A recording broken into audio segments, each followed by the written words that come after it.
Good morning, good afternoon, good evening, everyone, and welcome to today's impactful session. Please, can we mute? I think I'm echoing. I'm echoing. Okay.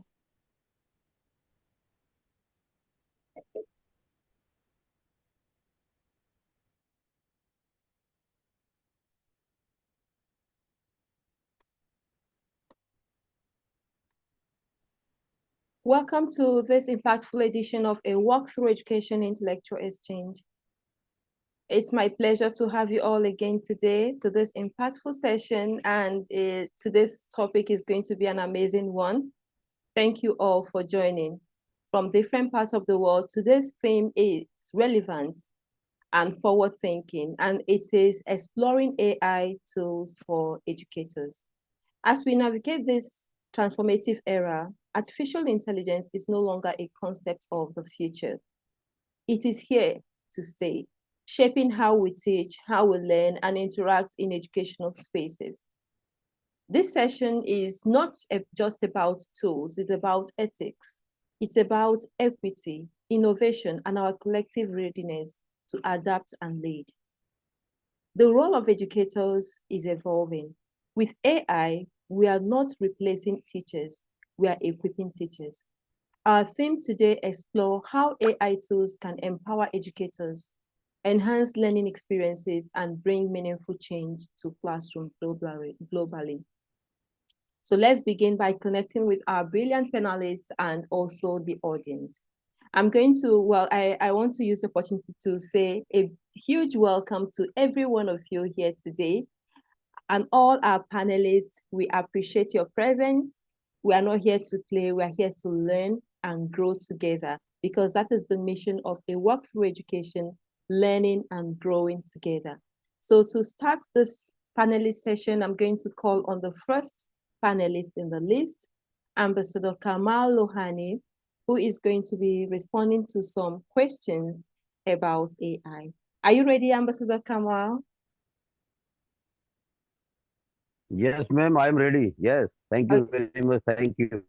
Okay, my first question for you is, what's the first AI tool you ever used in your classroom, and how did it go? Okay, thank you, ma'am. Thank you very much. I will speak frankly and honestly here. Yeah. Good evening and namaste from my side, from India, and warm greetings to everybody, all the esteemed speakers, panelists, great dignitaries of the world, great minds of the world, respected Gloria ma'am, our respected Nahid sir, Neelam madam, and Nayana Ben Gadi madam, our Joseph sir, and Gayatri madam, Dr. Gloria and Uppara madam. There are so many dignitaries here. I am sorry, I am not taking the names of all the speakers. Warm greetings. Namaste. Well, my name is Kamal Lohani. I am from Nainital, Uttarakhand, India. So first of all, I would like to say thank you to Gloria ma'am to start the session today with me. And it's my privilege that today I have got the first chance to speak. So I have to speak about AI tool which I ever used in my classroom. The first of all, in my school, I think we do not allow all these gadgets. Of course, we have labs we can use there. But what I use, so that has to be shared by me in front of you. I think the period begins with Corona time. Just imagine if there were no Corona period, so we would not have all these things today, the gadgets which we are using, gadgets and the tools and all that. So when the Corona period begins, we started giving online classes to our friends, and at that time we did not know anything about all these things, about the tools and applications and all that. So Zoom platform and Zoom application came in front of us. And then before that, Zoom, we used to use that Google Meets and then one more application. It was, I have just forgotten the name right now. So these were, I think, ordinary applications and the tools. But when I just came to know about the Zoom application, it was really amazing tool. Of course, it is a video conferencing platform, but it does it does integrate with various AI powered tools and features.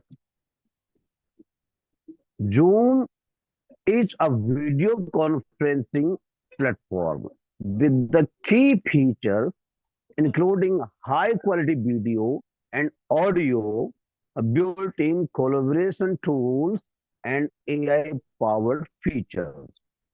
So that is the main characteristics of the Zoom application. It allows users to create and join virtual meetings and share their screens and share files. Zoom offers features like screen sharing, virtual backgrounds, breakout rooms, and live chat. So there are some core features of Zoom application, which is just like a tool, AI tool. So the features are a virtual meetings. It enables users to create and join virtual meeting rooms where they can communicate using video and audio. And the second feature and is screen sharing, the facility of screen sharing. Participants can share their desktop or specific applications with other in the meeting. File sharing, users can share documents, files, and other assets during meetings. Live chat, we can have live chat while using the Zoom application. Zoom's built-in chat features allows for real-time text communications during meetings and also supports group chat and the channels for pre, during, and post-meeting discussions. Recording facilities available there. Meetings can be recorded and stored in the cloud with the transcriptions also available. And HD video and audio. Zoom provides high quality of video and audio conferencing for a clear and engaging experience. Scheduling and join. Zoom integrates with the calendars to simplify scheduling and joining meetings. So some collaboration tools, built-in collaboration features and virtual backgrounds and backgrounds filters like avatars, breakout rooms, etc., etc.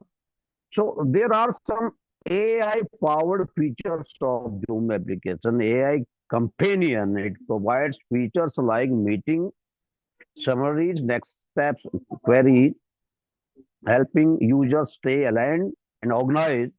Smart recording, AI-powered recording features can generate highlights, chapters, summaries, and next steps from the recording and translated captions. So multi-language captioning and translations are available to support global collaboration and accessibility.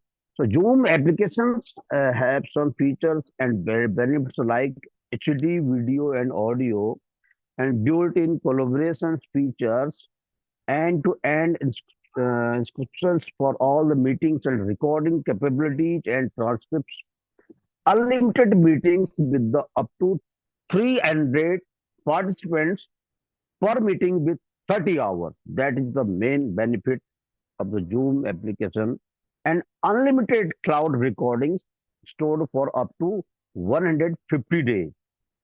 So when I use this application, I just felt very good. Today, smart applications, and we like that. I like that today.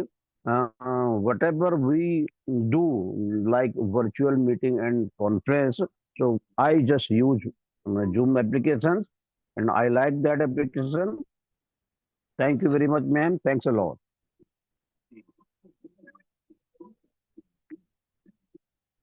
Good. Okay, thank you very much, Ambassador Kamal. for this. That sounds like an eye-opener for you.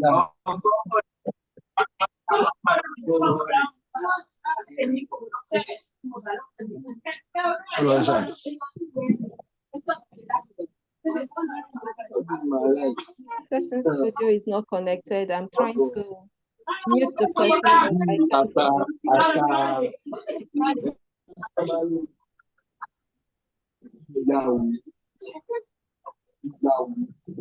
Sorry about this. I need to mute someone.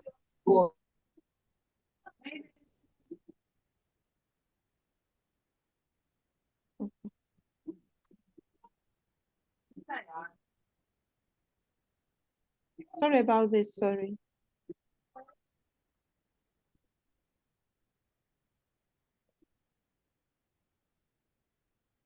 Okay, so thank you very much, Ambassador Kamal, for this amazing presentation about Zoom. Thank you. Thank you. This really sounds like an eye-opener for you. It's really incredible how first encounter with AI can leave lasting impression. Well done. All right, so that moves, let me move to the next question. If AI could take over one of your last favorite teaching tasks, what would it be? Okay, thank you, ma'am. Thank you very much for the next question. I think it would be grading assignments and providing feedback. If AI could take over one of my least favorite teaching tasks, so I think it would be grading assignments and providing feedback. AI can help with the tasks like automated grading. AI can help grade multiple choice questions and cues, true and false answers, and other objective assessments. Feedback generation, AI can provide feedback on grammar, syntax, and other aspects of writing, freeing up teachers to focus on more nuanced feedback. Okay. There are some benefits of AI powered grading and feedback. Time saving, consistency, and personalization.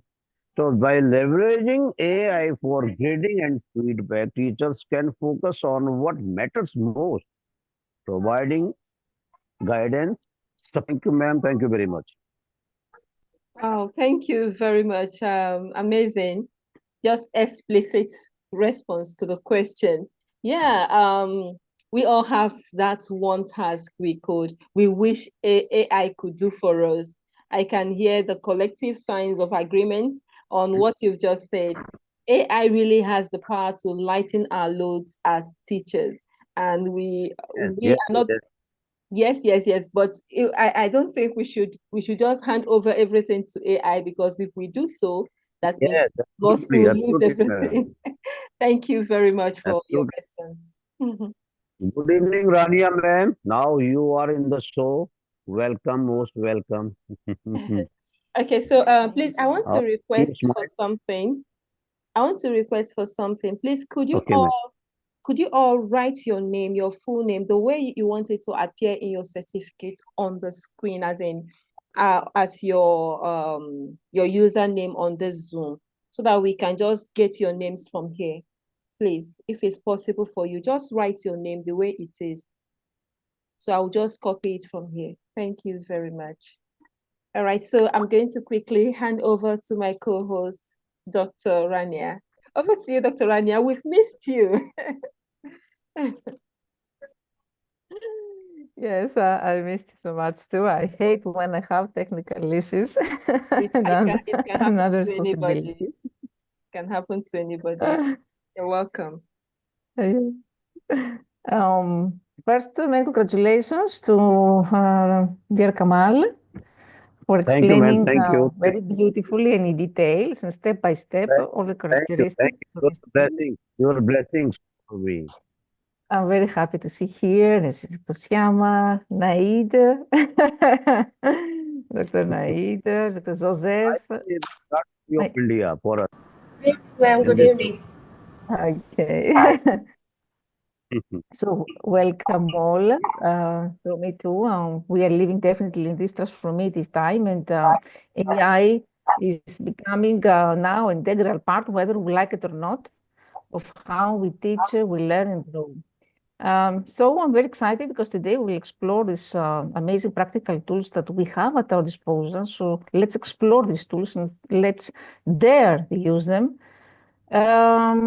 We can hear real world examples from your experiences. What are your feelings? What are your what you want to share as negative or positive experiences? And hopefully spark new ideas that you can take back to your classrooms and institutions. So let's explore these tools. And I would like to call upon the next speaker for today, Ms. Gayatri Mishra. Ms. Gayatri, is she here? No. If she's not here, She is here. I can't hear. Ms. Gayatri, you're here. Can you open the camera because I can't see you? She's not here, I think. No, she's not here. Yeah, She's yeah. not here. Ah, she's not here. She, Okay, she okay. was here in a bit, but I don't know. She's not here now. Okay. Okay, Miss Nilam Saxena, I can see you here. Welcome. So I will start with a very critical question, but I want honesty from you. I want you to be honest. Would you trust an AI to grade your students' work? Why or why not? Honestly. Good evening, all present here. Thank you very much, ma'am. And really, we all miss to Rania ma'am when you not visual. Thank you very much for this opportunity and a very good question. In starting, I was really confused to give the answer of this question because yeah, as you have said, you want the actual answer and from my side, it is 50-50%. Question is, would you trust on AI to grade your students' work? So 50% I agree with it and 50% not. Uh, why I am agree? I want to share my views with you uh, because many of the things that are positive with AI grading, I will discuss about it. First of all, it is enthusiastic for the students because uh, at the real time, they are able to respond and teacher, her work is very easy. It is innovative for the teachers, those who haven't read and who are not from that background. So it is innovative for them and easy to evaluate for the teacher. Yes, the same time, real time, we are taking the exam, we are taking the assessment, and many things it is making easily. At immediate remarks are there, immediate marking is there, as well as consistency is there also. In without wasting time, in less time period, teacher can evaluate and they can grade them. Uh, there is no wastage of the papers also because stationery, less stationery, with the less stationery, we can grade the students. And it is for both type objective and subjective also. Quick feedback we found. So by these things, we can say and that it is beneficial and we can trust on AI grading. But if we talk, there is a machine. Machine is not have its IQ level. We are feeding on it. It is just as a robot. We are feeding the coding in that. We are feeding the algorithm with it. According to that algorithm, it is working. Few of the emotions we have provided to this machine. That machine can understand only that emotions, that guidelines which we have already seen on it. And it works especially on yes or no condition, true or false condition, 0 and 1 condition. But the middle condition, whatever is there, which we find, which a teacher find in a student, it is not there.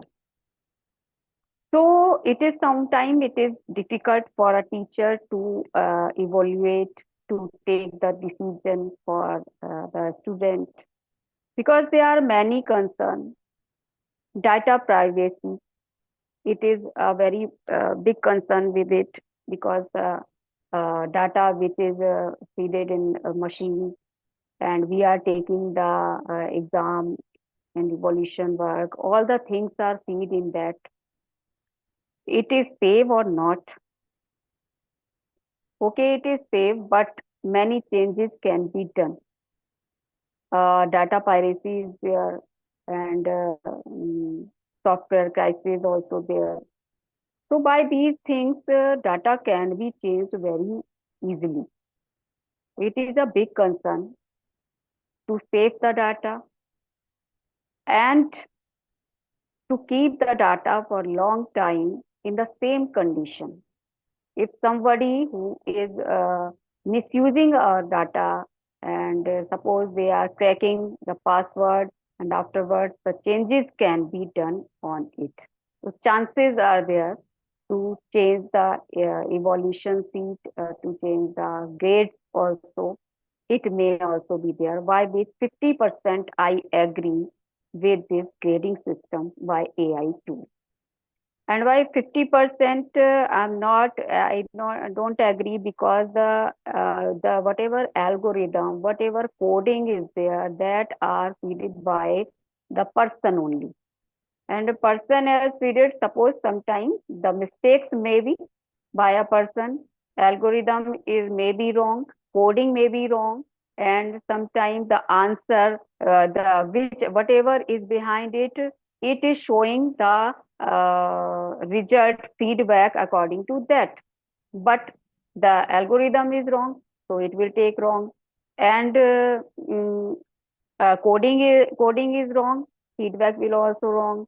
So these maybe the steps on which the teacher have to be so much careful. First of all, it would be checked by the teacher, and afterward they can take the feedback of the students.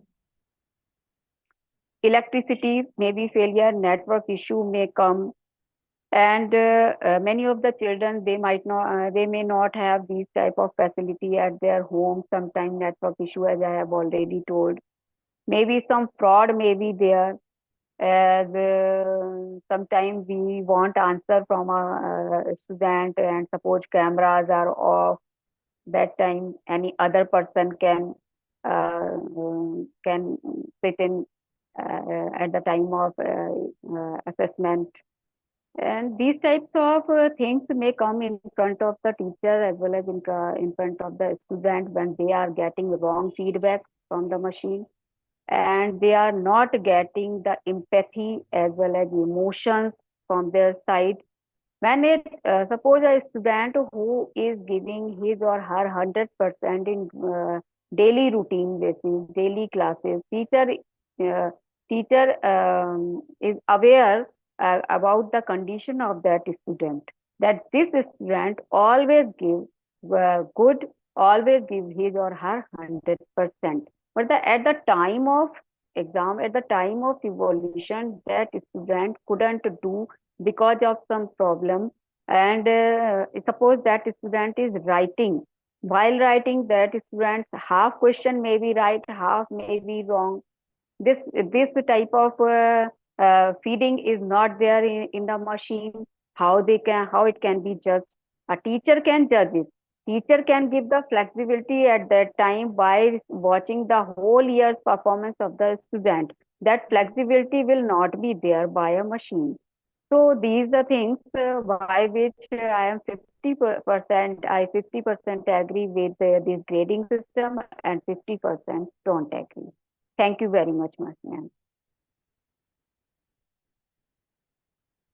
Yes, I think definitely we all agree with you that AI can support educators in grading, especially for repetitive tasks, but it cannot replace human judgment, particularly, as you said, in subjective or high-stake assessments. I mean, how AI can evaluate creative work or collaboration or essays or complex arguments. It may misinterpret the tone, creativity, misinterpret the cultural references. There is also the case of biases.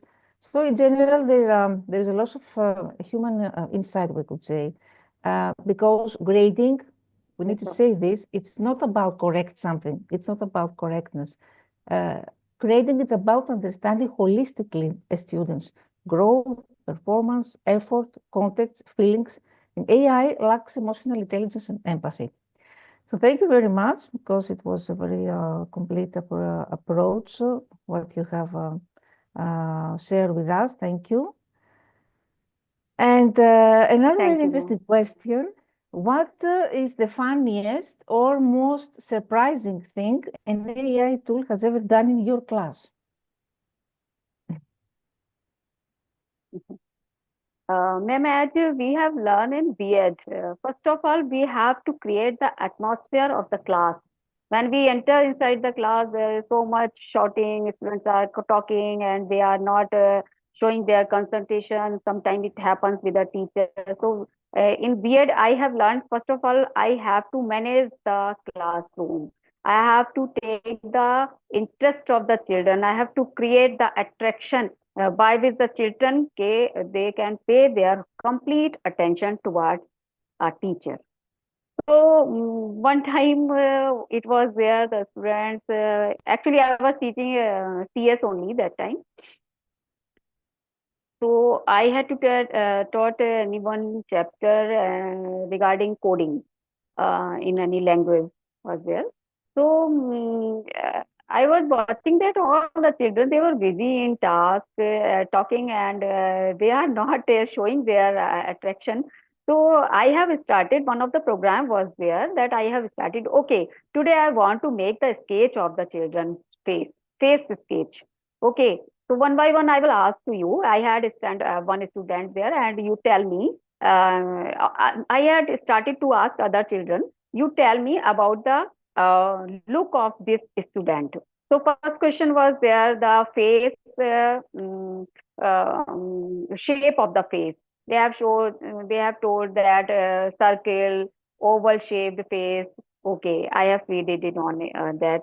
And afterwards, I asked about the hair. Question was arises on that AI tool. It was on the screen, and question was arises what are the condition of the hair? These are curly or straight. So I have feed it. Student was giving me answer. It is curly. Okay, I have feed it. And afterwards, eyes are sharp, blunt. This type of question. Nose, about lips.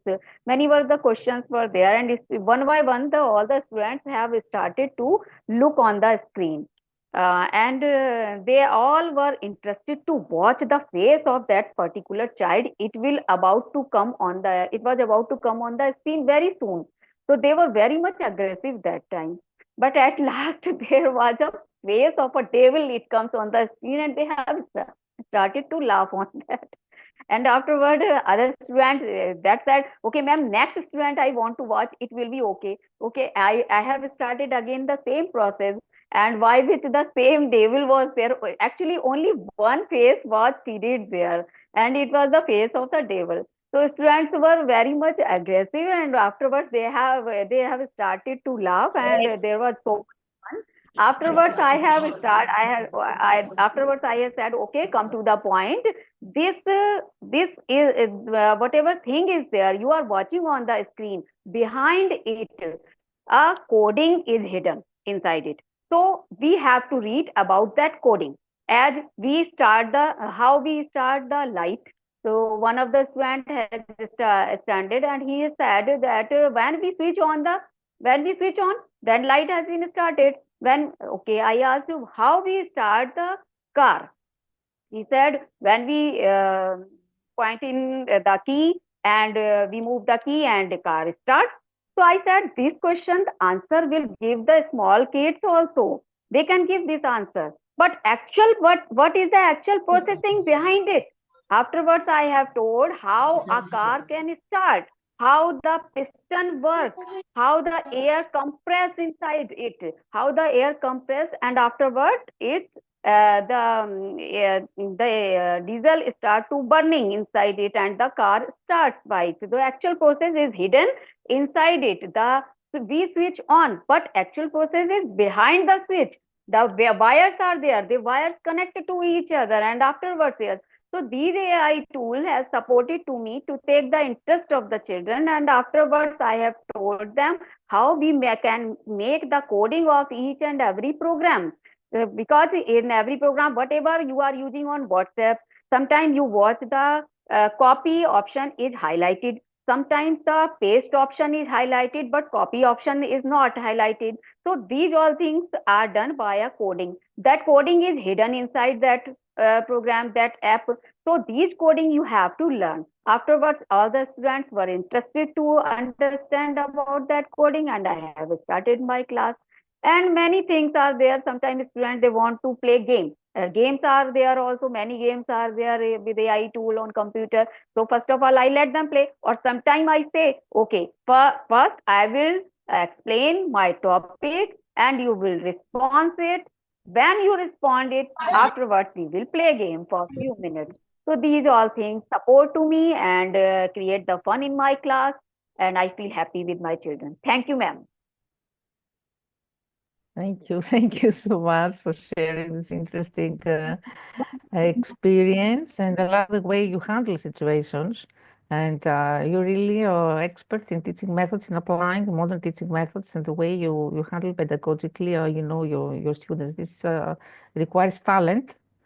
It's not only based on knowledge, but it requires also talent. I think you are very talented in this. Thank you. Thank you very much. Thank you, ma'am. Thank you. Now it's time to hand over to Dr. Gloria for the next speaker. Thank you very much, Dr. Rania, for this. Okay, so my next panelist on the list is Ambassador Navneet Pandey. Are you ready? Yes, ma'am, I am ready. Okay. So your first question is, if you could name an AI assistant for your classroom, what could that be? Okay. Thank you so much, ma'am. Thank you so much for giving me such a great opportunity. And good afternoon, good morning, and good evening to all, whatever you feel connected with. And a very heartful and I'm expressing my gratitude to all well-esteemed speakers which are present here. For example, Kamal sir, Nahid sir, and especially Gloria ma'am, Rania ma'am, Kamal sir, and Neelam ma'am just concluded. Joseph sir, Gloria ma'am, and all which are present here. So I am going to answer my first question.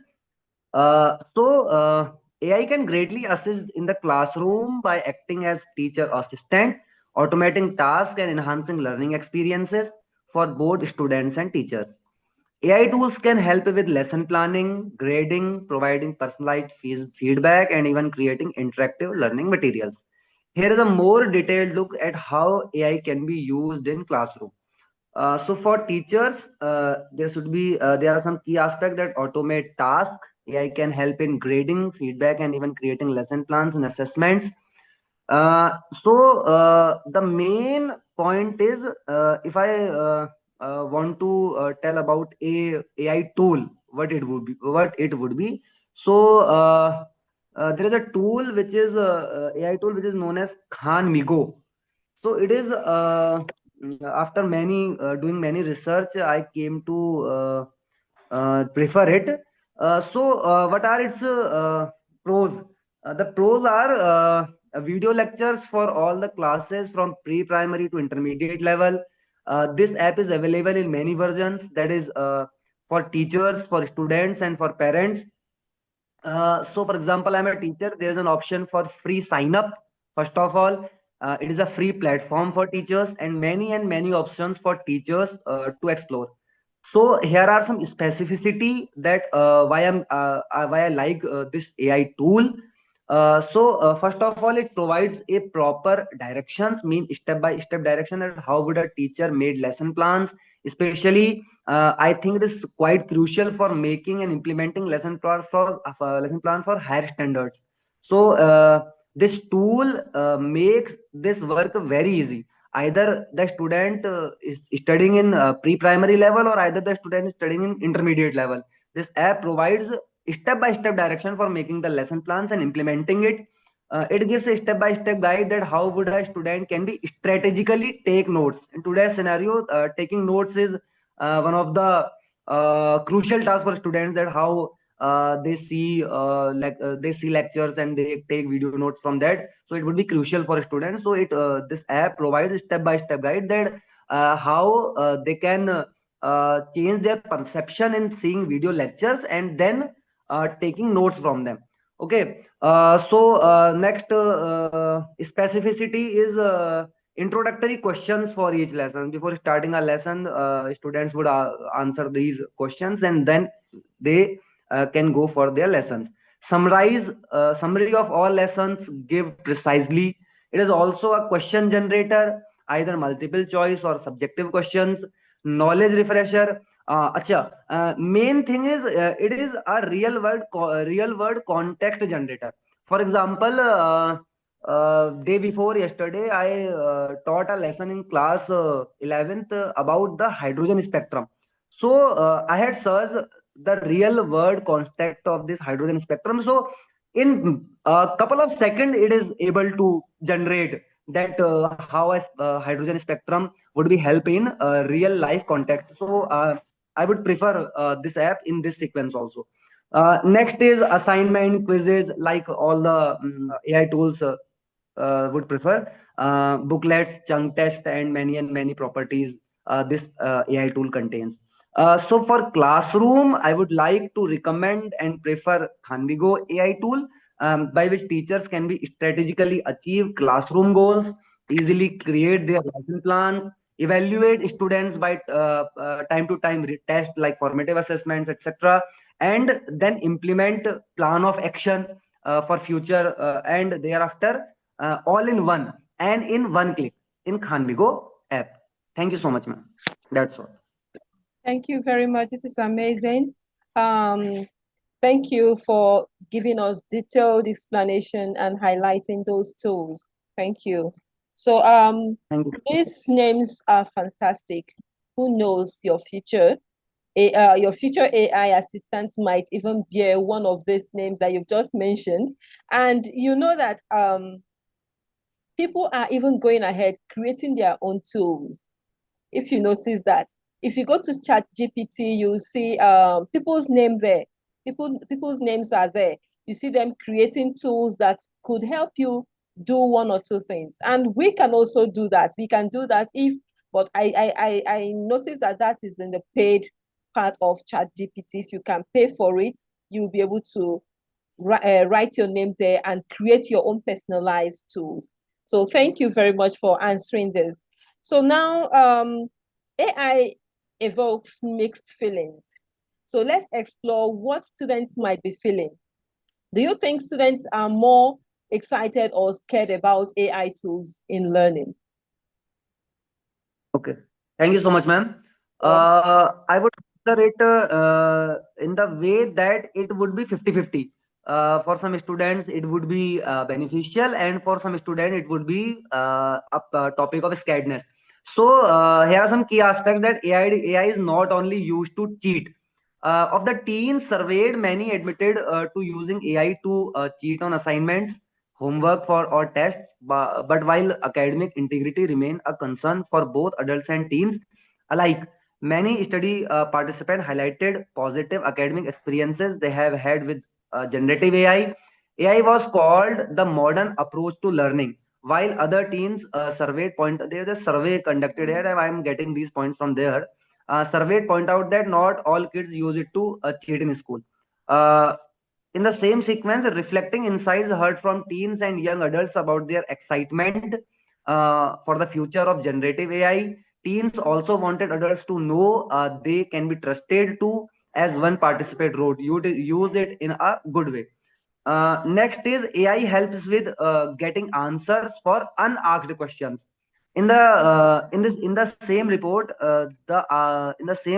in the report quantitative study, half 51% of young people ages 14 to 22 reported using generative AI at some point, but only 4% claimed to be daily users.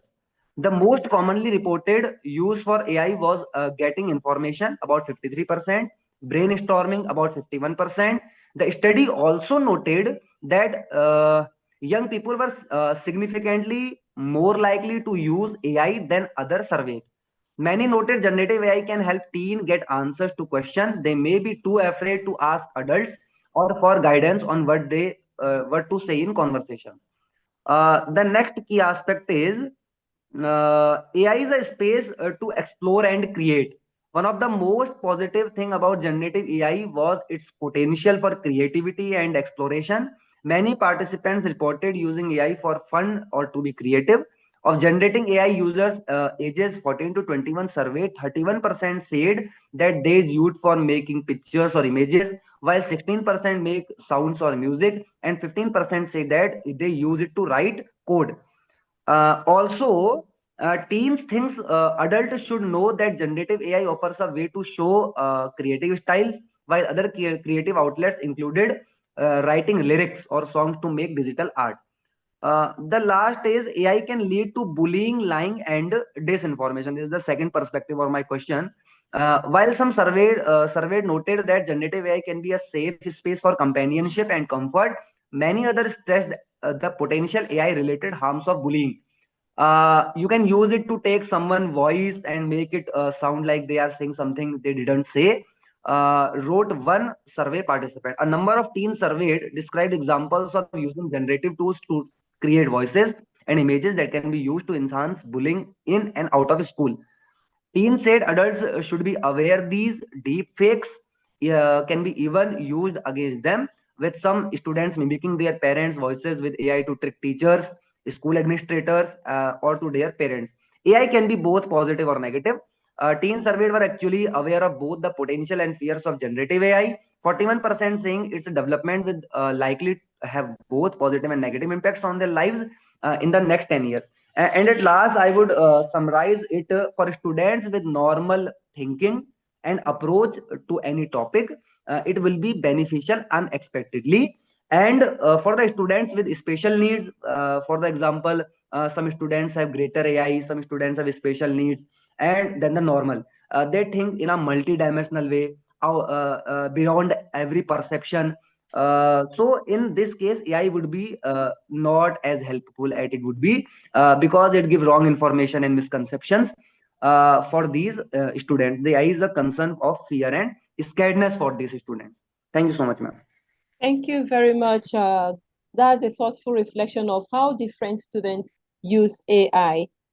Some love using them and some don't like it at all. So our approach can definitely shape students' perception. So your own approach to using AI will truly shape how your own students will use AI. So if you're the type that likes using AI, is going to absolutely affect how your students think about AI. And if you don't like it, it's just the same. So it's just left for the teachers to decide. So if you love it and you want your students to use it, I think it's better you just guide them on the right path on how to use it. So and the part that you said about bullying, yes, it's happening everywhere, because if you notice, there's something that happened here in Nigeria recently. Someone was an activist was arrested, and we saw some videos of him shedding tears and doing all manner of things, and it is absolutely AI generated videos. You can imagine. So AI can do all manner of things, just like you said. It can serve as a tool for bullying. So you can even see yourself dancing, and you'll be surprised when did I dance? And it's what this AI is doing. even to speak. You can say someone can use your voice and place it in I don't know, you can see yourself speaking, saying something that you're not supposed to say, negative things, and it is not, it never happened. These are the work of AI. So you can see AI has the negative side of it and also have the positive side of it. So I think we should all put hands together to direct our students on the right way to use AI so that they won't use it the wrong way, because their brains are very sharp and very active, so they can go extra mile in the use of AI. Thank you very much for your response. And I want to hereby hand over to Dr. Rania. Thank you, sir.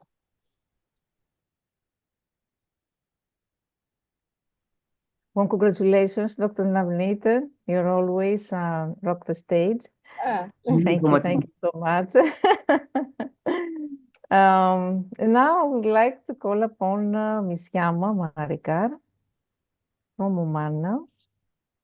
I would like to ask you, how can AI support inclusive education for learners with diverse needs and backgrounds? And if you can share some tools also. There is a very nice tool, a cute robot for students with autism, which is applied with very, a great success. It's very effective for students with autism. And there's so many amazing tools. So the floor is yours. Thank you very much, Dr. Radia.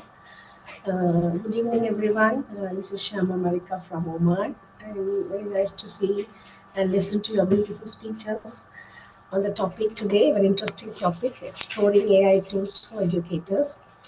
And my question is, how can AI tools can support inclusive education for learners with diverse needs? Yes, we have talked about it throughout this year. I can say that at several occasions we have talked about the importance of AI tools in education, in the land of education, and how it's helpful for teachers and for students. And most importantly, AI tools has the features of personalized learning features, right? Which means that it can assist students' data and analyze their uh, learning style, learning pace, learning preferences, everything.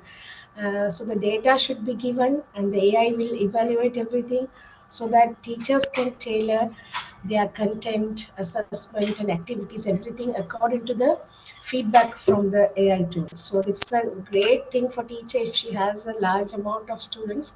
So it's like a right hand for her. The AI tool will assist her in that way. So teachers can very precisely come to know about the students' things, what they need, the support, individual support. So she can assist them in personalized learning.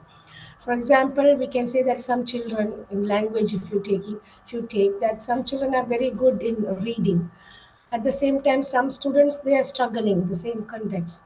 But AI have the facility to understand their level and then give or suggest a suitable study material for them. So to according to their level, so that gradually they will improve. So teachers can facilitate introducing that application for them, that material for the certain group of students or a certain student, so they can learn, they can benefit from that. And also if you take math, fraction, let's say some children they will get it easily, so they are a different level of understanding. So if you come to know about it, we can facilitate students with AI tutors. If their certain area is not clear for them, so the AI tutors can give clear instructions and guidance so that they can improve and then they can go to the next level. So in this way, AI can assist teachers enormously. And another thing is assistive technologies and accessibility, which means that children with disabilities and for dialects, many other issues they have, they can use this AI tools to use them like text to text translation or text to audio translation. Those things are very easily can be done using AI tools than the manually we are doing. So it takes consume very little time, and we can it will give the feedback on real time. so that students with disabilities, right, they need diverse need, they have different we should say actually they are differently able people, so those people's needs can be demands and needs can be identified, and then that can be met through using AI. So that is the most important thing. And not only visually impaired, then this physically impaired people also, sometimes we feel that when you now the world is global, right, everything is globalization, so people meet often and people are diverse from linguistic background. So at that occasions also, even these AI translation tools offers them a real-time translation thing. So language could not be a barrier anymore to bridge the relationships between countries and nations and communities, right? So that AI helps in very excellently, very efficiently in way of translations between communities, the language and everything. So that's very useful thing. And also when it comes to teachers, AI can given that insights, data-driven insights for educators, which means that teachers can feed lot of data over to computers, and these AIs can give it can analyze a large amount of data and give the teachers feedback on where these children, let's say if that AI is analyzing the results of a specific term on a specific group of children, and it will show where the children, which majority of the children have failed to answer the question. So the teacher will come to know which area many children are lacking in. So she can give further assistance or revise that chapters and concept again with the children. So it's a great thing.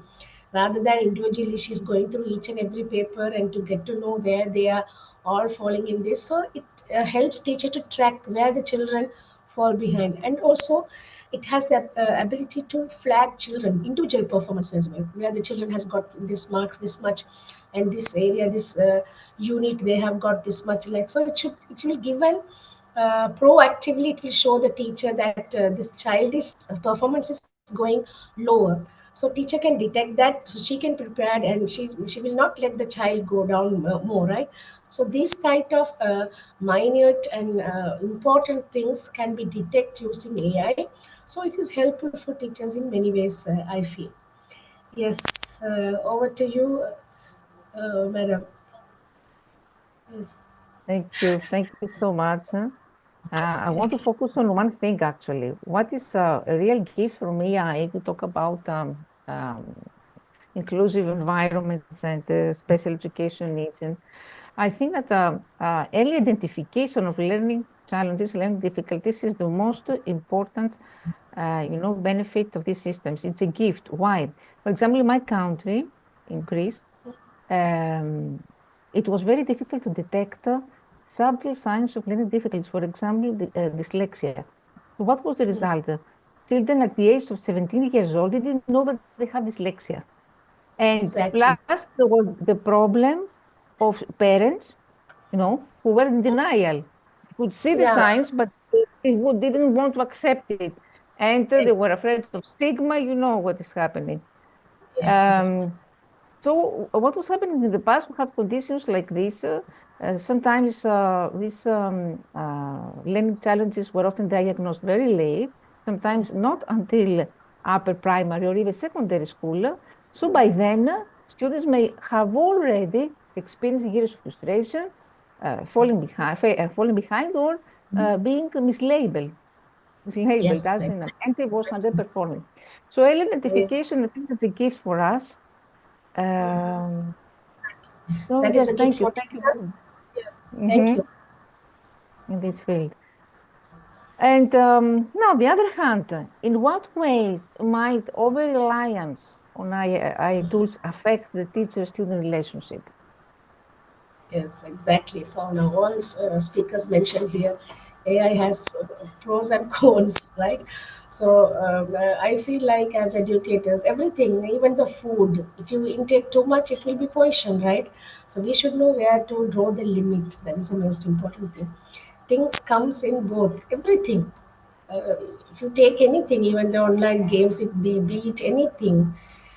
So if you don't know where to draw the line, then it will be a poison for you. It will kill you. It will harm you in many ways. So we have to, as teachers, as mothers, parents, we have to think that many ways that how we utilize these AI tools. So most importantly, like if AI can give everything for us, we will be, there will be a reduced human touch, human interaction, meaningful interaction, and students will miss that. When a teacher talk in the classroom, and when she gives feedback, she will include others also. She will ask questions in different perceptions, and she will accept other students answers, and there will be missed collaborative learning, because they just give they get the feedback from AI, so they just knowledge gathering only, and there won't be any shared learning experience. It will be there won't be, and it will minimize the opportunity to children and the teachers to learn together, laugh together. The fostering sense of community will be less there. So it will be like machine, and we are like taking money from ATM machine, right? Just giving in. It will be very mechanical, so there will be no human touch, meaningful conversation. That is the most important part. And AI could give feedback, but at times it won't be appropriate. It will be appropriate according to the feedback that it has given, like mechanically. But when we give to the children, they will feel bad. So, like Dr. Rania said, children have disability. Sometimes we don't understand that, we don't realize it, and we have to. They are sensitive, right? So we have to know. Teachers know that which one to say to that student. Will this feedback suit for this child? So in many ways, teachers know that we have to put that in a proper way. With the warmth, they say. They don't like, say abruptly. They will not say immediately, this is what you are with. So these type of things will be lacking. That is the most important part. And then also that we can say that erosion of teachers' expertise.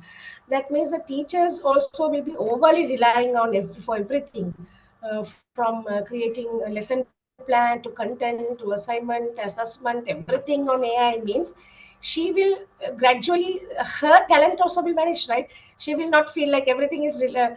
AI is there for me to do, so why should I use? Her brain will not be used, her expertise will not be used, so that at times she doesn't know how to handle children. The flexibility, AI will give content, will give everything, but teachers has that wisdom to choose. Is this appropriate for my children? Because each and every classroom is special, each and every school is special, and teachers know that best, right?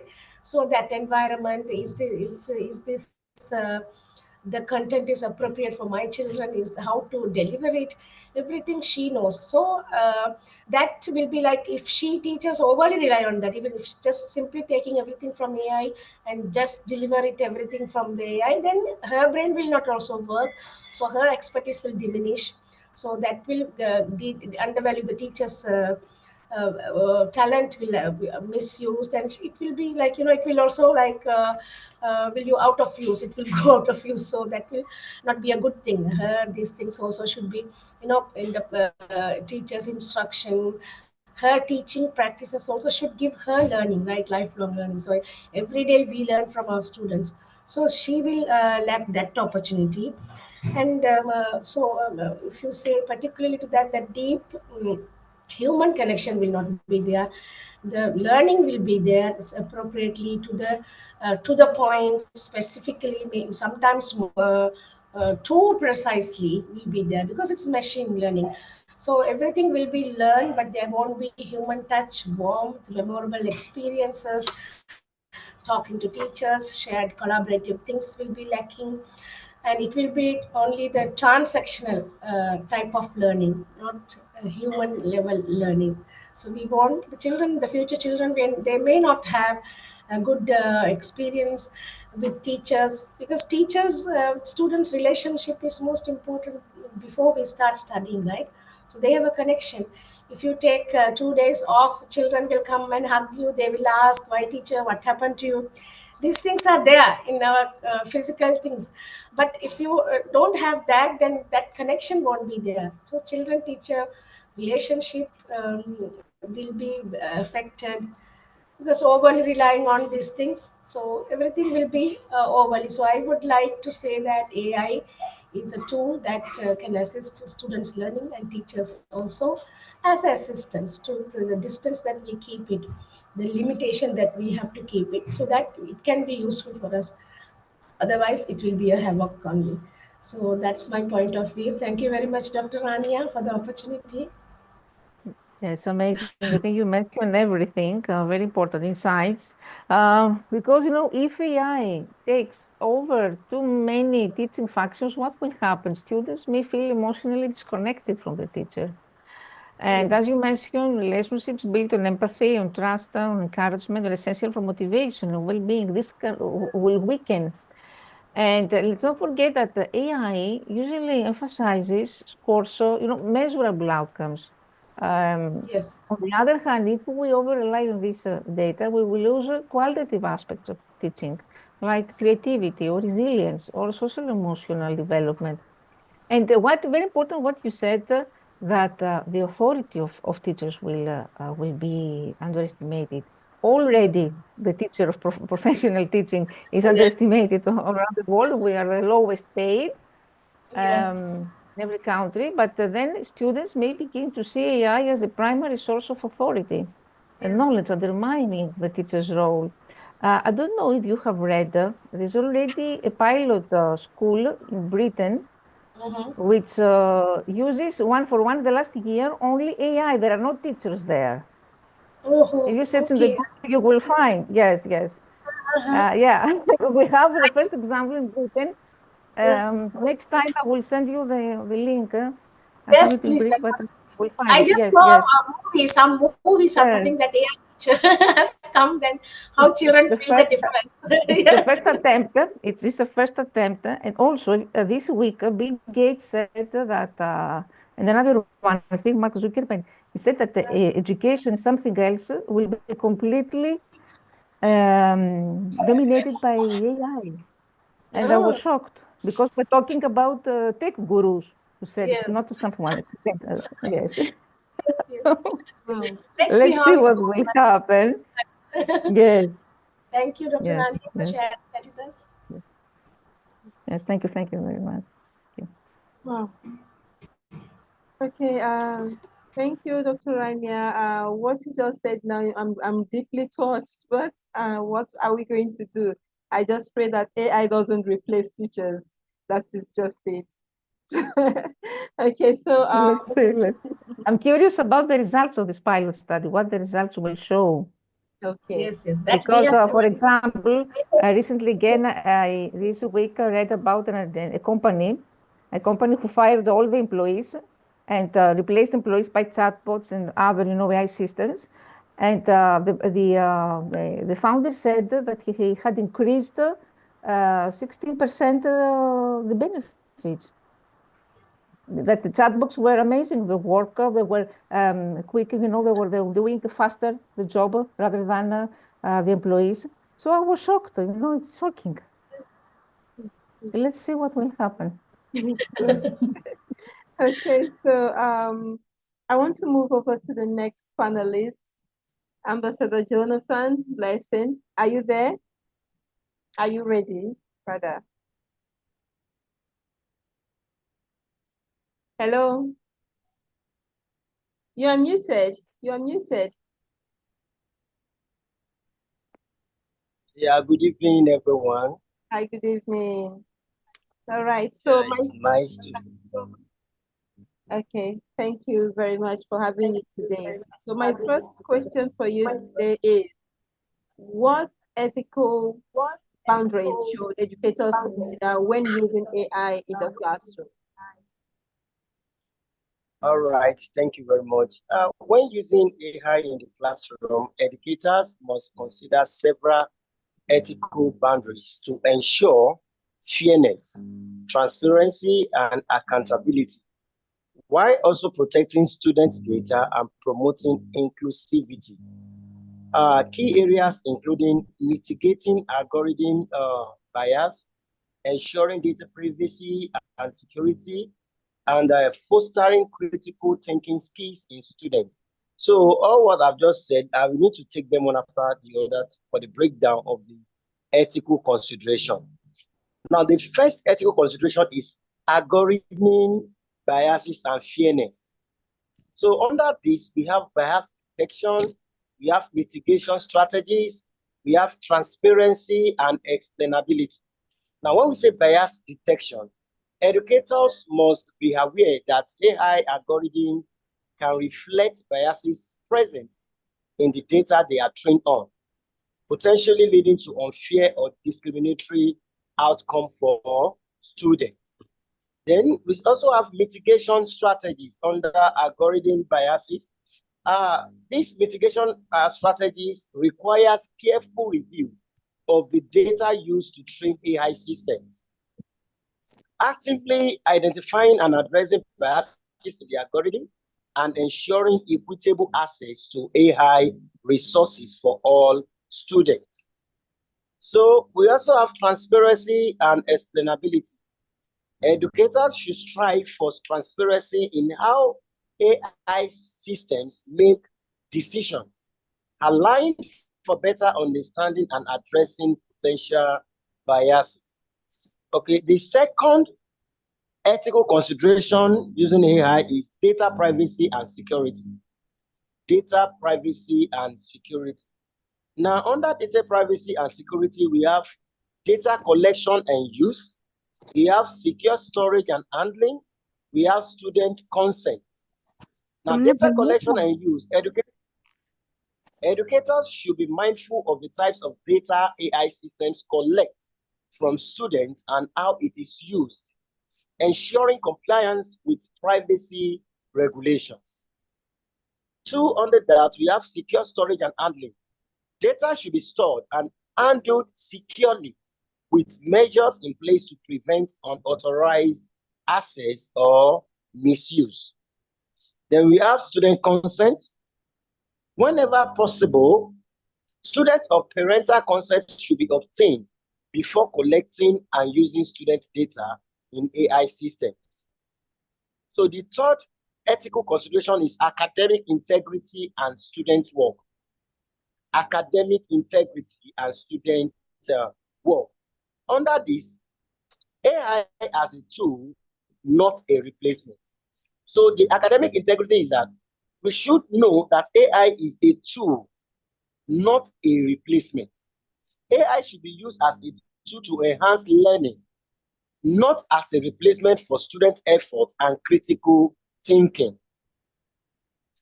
Encouraging critical thinking under academic integrity and student work.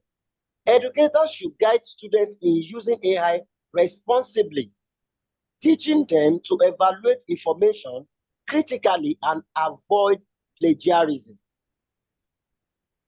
Under academic integrity and student work also, we have promoting authenticity. Students should be encouraged to produce original work with clear guidelines on the use of AI and the attributions of AI-generated content. If I may say very quickly, most of us even presenting, we can see that many of us make use of AI to gather information, right?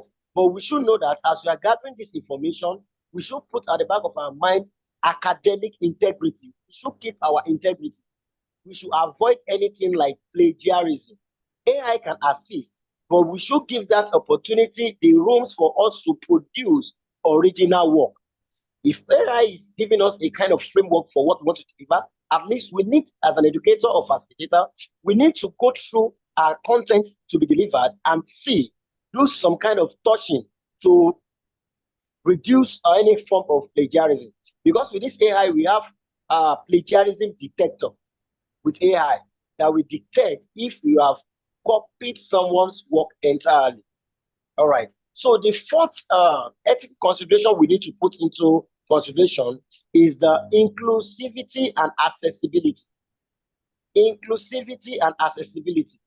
Under this, we should be able to address digital divide, providing inclusive learning and avoiding stereotyping. Addressing the digital device, educators should ensure equitable access to AI resources for all students, regardless of their socio-economic background or access to technology, which is very, very important. In schools, we notice that when we give assignments these days, students goes a long way to look for ways to get that assignment done. But we have some students that have no access to this AI or technology of routine. And in the class, if we are trying to evaluate them, we'll be evaluating them based on that concept that, oh, we believe they've gone extra miles to use technology or AI to provide answers, which is not. So it is part of the ethical consideration that there should be a kind of inclusivity. So we are giving students, regardless of their socio-economic background, they should all have access to technology. Under that, we have providing inclusive learning. AI can be a powerful tool for personalized learning and accommodating diverse learning needs, but it should also be used to promote inclusivity and diversity in the classroom. Under that, we have avoiding stereotyping. Educators should be careful to avoid using AI in ways that reinforce stereotypes or perpetuate biases. Number 5 of the ethical consideration, we have collaboration and transparency. Collaboration and transparency. Then under this, we have collaborative decision making. We have transparency in AI system and continuous evaluation. Now, what did I mean by collaborative decision making? Educators should collaborate with students, parents, and other stakeholders in making decisions about the use of AI in the classroom. You know, it's something that we just need to consider. If not, this student might just be working on plagiarism, and the content or the concept we are trying to pass to them not be achieved because they believe that AI is there for them to do. So they just copy and paste when exercise is being given. Then we have transparency in AI system. Educators should be transparent about how AI systems are used and how decisions are made. I think one of the panelists have spoken about that using AI system, at least there should be a kind of transparency in the AI system so that we let the learners know what AI system they are expected to use and how to decide on using this AI. So that it is with that we can achieve the academic aim of this AI. Then lastly, we have continuous evaluation. Educators should regularly monitor and evaluate the impact of AI on student learning and adjust their practices as needed. Educators should regularly monitor and evaluate the impact of AI on student learning and adjust their practices as needed. Thank you, ma'am. Thank you very much for this amazing response. Yeah, with great power comes great responsibility. So AI has given us a lot of power and even made our work easier, but we have great responsibility at hand to see how the children are using it. So ethical use of AI is non-negotiable in education. So we have to handle it carefully. So that leads me to my next question. How can educators ensure that data privacy and digital safety while using AI tools? How can they ensure that? All right, thank you, ma'am. For educators to ensure data privacy and digital safety while using AI tools, I think with me here, I have 6 ways to maintain privacy while effectively enhancing the power of AI. Now, the first one, or the first ways an educator can maintain data privacy and digital safety is differential privacy. The first one is differential privacy. What do I mean by differential privacy? Differential privacy is a system that ensures that the AI's output remain essentially the same, whether or not a specific individual's data is included in its output or in its input. It introduces noise into the data, making it difficult to trace back to any single source. And how can we apply this? When training models on large data sets using differential privacy ensures that no information about any individual data point can be inferred from the model's output. This guarantees that the individual's data remain private, even if the overall data trends are studied. So to maintain privacy, we have differential privacy. So that means we should make sure that information about any individual's data that are being made use of or that we are going to use should be kept secret, should remain private. All right. Then the second one, we have what we call homomorphic encryption. Homomorphic encryption. Homomorphic encryption allows computation on ciphertext, generating an encrypted result that, when discreted, matches the result of the operation performed on the plain text. When discreted, matches the result of the operations performed on the plain text. How can we apply homomorphic encryption? For AI, this means models can be trained on encrypted data. The model never actually sees the real data, but can still learn from its pattern. Thus, sensitive data remains encrypted and secure throughout the entire AI training process. The third way is the data minimization. Data minimization. Use only the data that's absolutely necessary. Use only the data that is absolutely necessary. These principles originate from data protection guidelines and is increasingly relevant in AI. What that one is saying is that when we ask AI questions, you see that it's going to suggest so many options for us. But we need to take those that are what?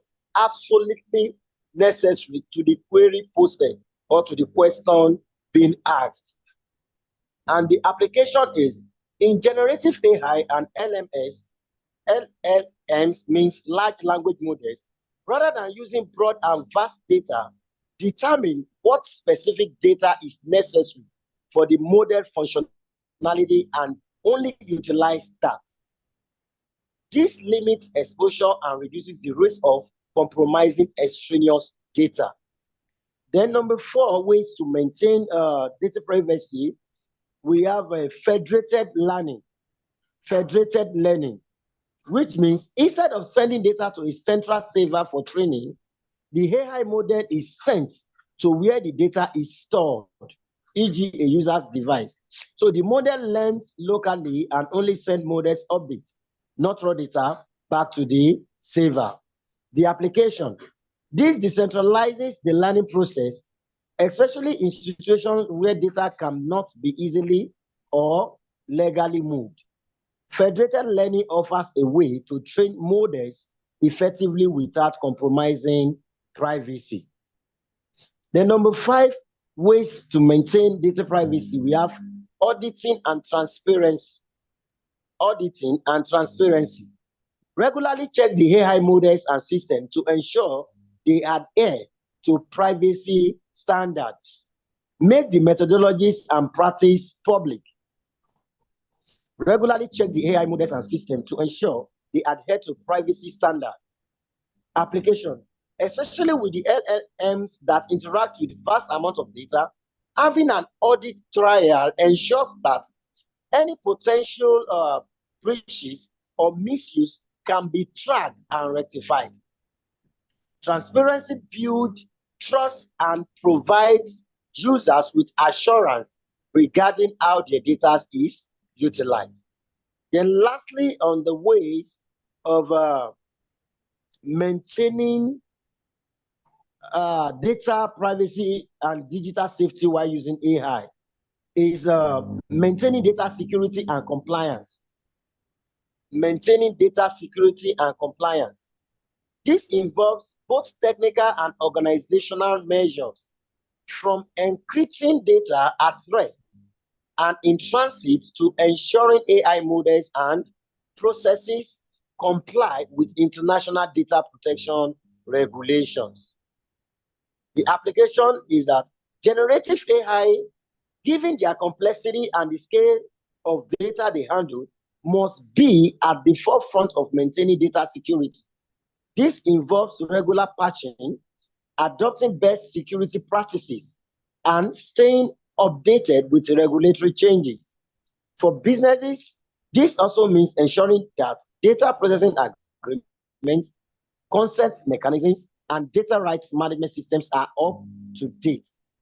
Thank you, ma'am.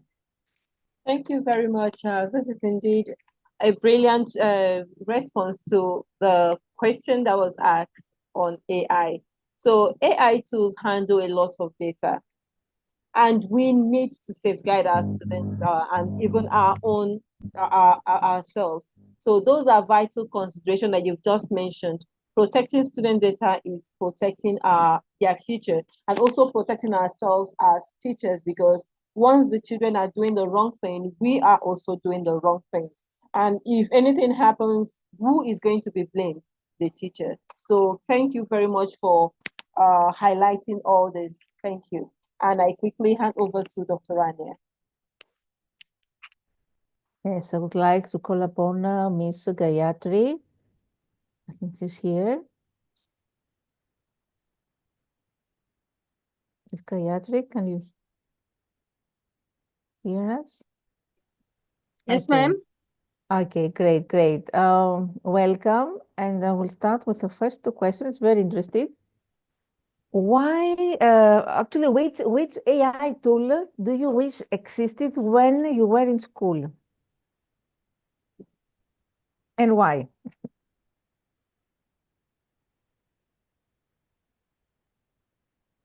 Hello. Okay, yes. Good evening.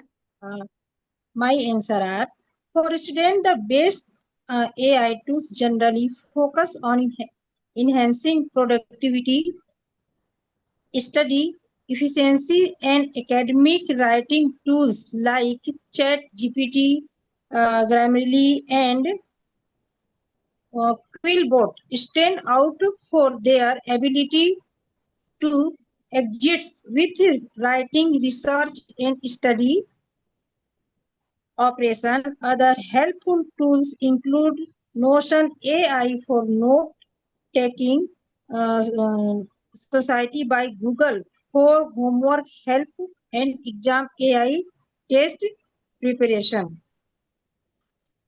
Here, more details. Look at some of the most useful AI tools for students in the classroom. Writing and editing. जैसे QuillBot, Chat GPT, लेट्रो AI, and study and research helpful AI. Example, Notion AI, Society by Google, Examination AI. Next, Qjet, generally productivity AI. Notion AI fit trailer can be modified. A research assistant that helps with managing creation and reflection. AI tools are best equipment of the classroom in the students helps in the bright future. Thank you so much, ma'am. Great, thank you. I think we all agree because when we were children, the focus was mostly writing skills and reading skills. So I guess we all needed a killbot and writing and reading assistance this period. Yes, definitely. Thank you, thank you. And my next question will be, describe AI in education in one word. And why this word? In one word. Yes, ma'am. My second question answer are Similar to machine learning in education, AI in education allows faculty to capture and analyze valuable data that can help information future lessons and offer individual outreach to struggling students. And artificial intelligence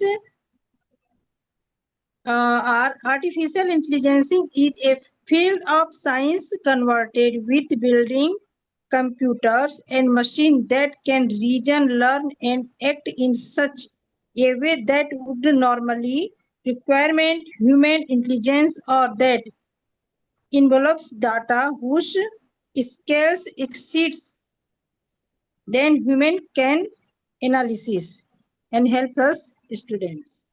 Thank you so much, ma'am, for giving me Thank you. opportunity. Thank you so much, Thank you, Ms. Gayatri. thank you so much. Thank you for your contribution. And now the floor is yours, Dr. Gloria. All right, thank you very much. And I want to move over to the next panelist, Ambassador Nahid Raza. Are you ready, sir? Yes, I am. Okay. So, what role can AI play in closing the educational gap in under-resourced schools? A very nice talk and outstanding discussion on this amazing platform. And diversity makes this platform different and amazing. My sincere gratitude to our founder, Gloria ma'am, and equally refined other Gloria ma'am. So two Glorias are here today, right? And respected Rania ma'am, right? And my close friend, never forgetting me, he always keeps me in his heart, Kamal sir, Neelam ma'am, Naina Gandhi ma'am has taught Hindi to Gloria ma'am today in this fine evening. Joseph sir, Nandi ma'am, Vinita Prakash ma'am, Mr. Jonathan, and Shama ma'am is always outstanding. Gayatri ma'am, Lagmani ma'am, and respected Pandey sir. He is always very accurate in his responses. So outstanding discussion today, and this fine evening takes me to this question of mine: what role can AI play in closing the educational gap in under-resourced schools? So very pinpointed question, ma'am. See, first of all, we should see the objective of education. Objective of education is to make children better, and they should believe in themselves. And artificial intelligence should be used for making children good human being, good citizen, right, and good conversationist, good communicator, good presenter. So first of all, AI must be used to identify the educational gap in itself. When we conduct assessments, children have different responses. Those responses could be uploaded in the system to check where children are doing very well, children are moderate, and children are underperforming. Thereafter, we should create our lesson plan in such a way that each child is accommodated. What is happening? If children are struggling, we are focusing on them. So we need to focus on every child, inclination of every child, skill of every child, because every child is unique and different. So identification of this educational gap ought to be emphasized and focused so that inclusive classroom can be there, and objective of education and purpose of life at large could define the classroom. Analysis, that we should analyze that where our children is standing, their performance should be evaluated and it should be communicated. And in the same way, teachers in staff room, and whenever they have conversation, they should discuss about it so that better learning outcome could be there, right? So we need to accept children, and children must be in a position to get themselves involved in all the transaction in the class, because class belongs to them and they should run the class, and teacher in 21st century must be facilitator, and he should speak less and must listen twice. Behavior of children, when many of the things are automated and teachers have less clerical work, so they have time. When they have time, they can check behavior and conduct of children, and then when PTM is there, they can talk about it to parents, other teachers, right? Conduct is very essential because tomorrow children would be in society. When they are in society, they need to collaborate, they need to communicate, they need to sometimes have confliction as well. So how will they resolve these issues? So behavior evaluation is very, very essential, right? And we need to collect data. Data ought to be placed in such a manner that teachers are supported to solve the biggest problem in the classroom, right? And please never forget to check and anticipate that where children can struggle. Struggling is not bad, falling is not bad, failing is not bad. What is bad? Not trying. So please allow children to fail. Let them struggle. When they struggle, they come out with their own solutions. That is the objective of education, because we need not to keep status quo. So artificial intelligence must be used for making them good human beings, good thinkers. When they are thinking, that is how they can develop their critical skills.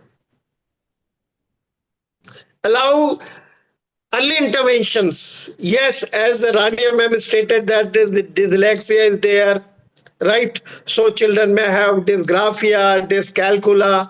When they have this sort of problems. So first of all, before we comment, we should ask children. As I've been stating, that we should listen children twice. When they are listening to them, right, our brain is so strong, children have strong brain, they will start solving their own problems. We cannot solve all problems. If children are in a position to solve their own problems, they become superpower, as I generally tell. Language skills, immensely stable and essential skills. So children should be given smallest and the simple task, and those should be checked with the help of AI. Right and wrong does not matter. What matters is their depth of comprehension. If children fail to understand question, how can they be responding? So, first of all, we should try to see the comprehension level of children. So, comprehension in MCQ format, in one word format, could be given in automated way, so that we can save time, children can save time, and AI usage could save 75% of time. If that big chunk of time is saved, it could be used for creativity, for innovation, for doing things, for doing marvelous things. So my sincere gratitude for asking this outstanding question. Gloria ma'am, you are always doing marvelous, and you are working very hard, and my sincere salutation to you all and all the panelists sitting in this gallery. Thank you very much. Thank you very much. That's powerful. Access to AI can drive transformation where it's most needed. And that is what you've just shared with us right now. Thank you very much. And moving on, how can AI tools be used to promote creativity rather than suppress it? Thank you, ma'am. Again, outstanding question. Creativity is about having free mind. When you have free mind, you are creative. When you are busy, You are going nowhere. You are on treadmill that it goes nowhere. So there is no destination. So first of all, AI usage, as I stated earlier, could save our 75% time. So this 75% time, we should bring new values, new things, new questions, and of course, new perspective to the class. And when children are bringing the same, we should accept and we should respond in a very constructive, accepted, and friendly ways that yes, this is the purpose of life. When children are creative, they become innovative. So classes should be creative. Creativity attracts children. Children like coming to school. There is no dysgraphia, dyscalculia, right? So these diseases are automatically reduced and they have no place in the classroom where creativity is promoted and nurtured. Every child is unique, so we need to understand perspective of every child, and we need to appreciate that yes, you are bringing in values, and please allow children to have conflictions. When they have conflictions, they develop better vocabulary, better language, and when they start solving the problems, solving conflict, having new ideas, right? They have creativity, and children from diverse background again facilitate this creativity. Creative classes are best classes. They go good, outstanding output. Everything is fine, and they become very good human being. They learn better. They learn 10 times better, 20 times better, and then creativity only comes when children have autonomy, when they have freedom, when they have proper space for expression. When these things are meeting, and classroom again becomes superpower, children become superpower, and teachers are creating best future for tomorrow, which is livable, a world which is filled with wisdom, creativity, innovation, humanity. That's all. So my sincere gratitude to Gloria ma'am for asking such outstanding questions. It makes me better as human being, as professional, as teacher, as a school principal, as educator. So my sincere gratitude. Thank you, thank you, thank you very much. Thank you very much, Ambassador Nahid. I don't know, most times I call you Kama. Thank you very much. You've just given us great perspectives, and AI should amplify creativity, not replace it, indeed. Thank you very much for that wonderful response. And I hand over to Dr. Rania. Yes, thank you. Thank you so much, Dr. Nahid, for your always warm support and contribution to our sessions. You are a necessary integral part of the team, the rock, the pillar, strong pillar. Thank you very much. You and Dr. Kamal, of course, you too. You both are the pillars. Yeah. The male pillars, because we have also female pillars. Yeah. Thank you.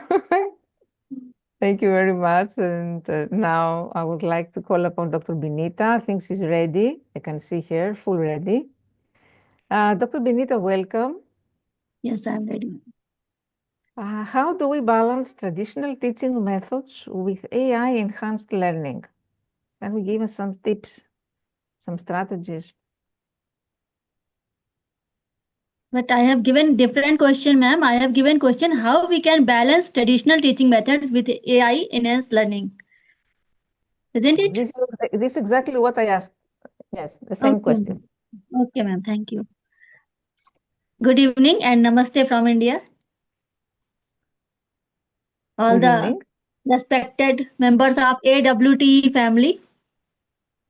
Very nice questions. It is very important in the world of education. how we can balance traditional teaching methods with AI enhanced learning. Traditional teaching methods, as we all know, that like learning from textbooks, listening to the teacher, and classroom discussions, have been used for many years. These methods help students develop discipline, focus, and strong basic knowledge. They also allow teachers to connect with students, understand their emotions, and guide them in a personal way. Now, with the growth of technology, artificial intelligence or AI is becoming a big part of education. AI tools can help students learn at their own speed. For example, apps and websites can explain things in simple ways, give quizzes, and even correct mistakes right away. AI can also help teachers by saving time on checking homework or preparing lessons. But the big question is, how do we balance both? The answer is use both together. By using both the AI and the traditional teaching method, we can balance, not one instead of the other. We can use traditional methods to build a strong base like reading, writing, and thinking. AI the same time we can at the same time we can use AI to make learning more fun, interactive, and personalized. For example, a teacher can explain a topic and then students can use an AI tool to practice and get extra help if they need it. Also, it is important to remember that teachers bring care, values, and real life experiences, something AI can never replace. In conclusion, balancing traditional teaching and AI is like using both a pen and a computer. Each has its own value. When we use them wisely together, we can make learning better for everyone. Thank you. That's all for the answer of your question. Thank you very much, ma'am. Thank you. Thank you very much. I think you have grasped the essence here. Because we need both, as you mentioned, we need actually blended direct instruction with personalized AI tools. For example, we can combine classic lectures or group activities with AI tools that personalize follow-up learning, or traditional methods like debates or essays or open-ended projects, which build higher order thinking skills, can be combined with AI tools which can give brainstorming ideas, for example. But students still can create, can reflect, evaluate with the teacher's guidance. So yes, blended and use at the same time of traditional lectures, additional methods, and personalized apps and adaptive platforms and systems. Thank you very much for this answer. And another question, I think today we have already agreed on this. Should AI be seen as a co-teacher, a tool, or a threat to educators, and why? Yes, ma'am. Answer of this question, let's start by understanding what AI is. AI or artificial intelligence is a type of technology that can do things like answer questions, solve problems, and even teach lessons. Many schools are starting to use AI to help with learning. Now, the big question is, what role should AI play in education? In my opinion, AI should be seen as a tool or even a co teacher, but not a threat. Why? Because AI can help teachers, not replace them. It can do simple tasks like grading papers or giving practice questions. This gives teachers more time to focus on what they do best: teaching, inspiring, and caring for students.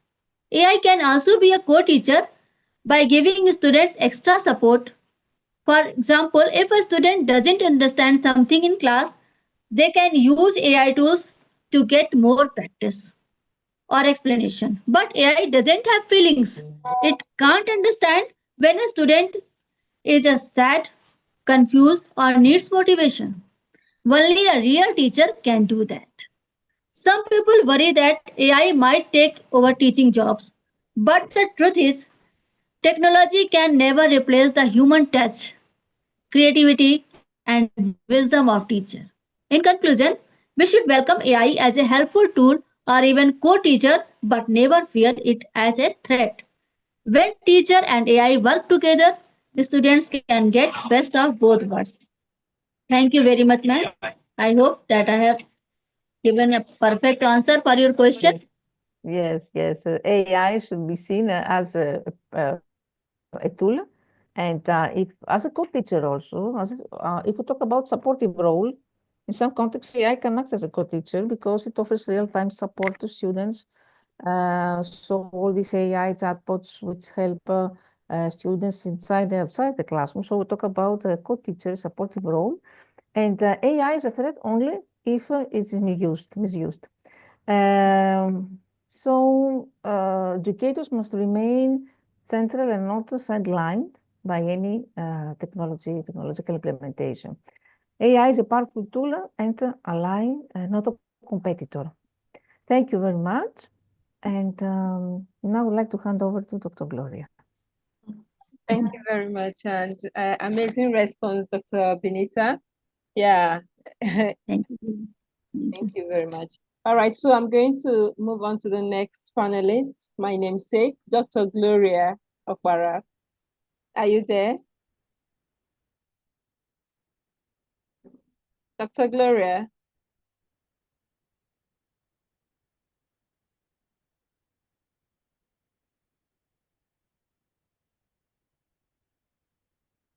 Hello, Dr. Gloria, are you there?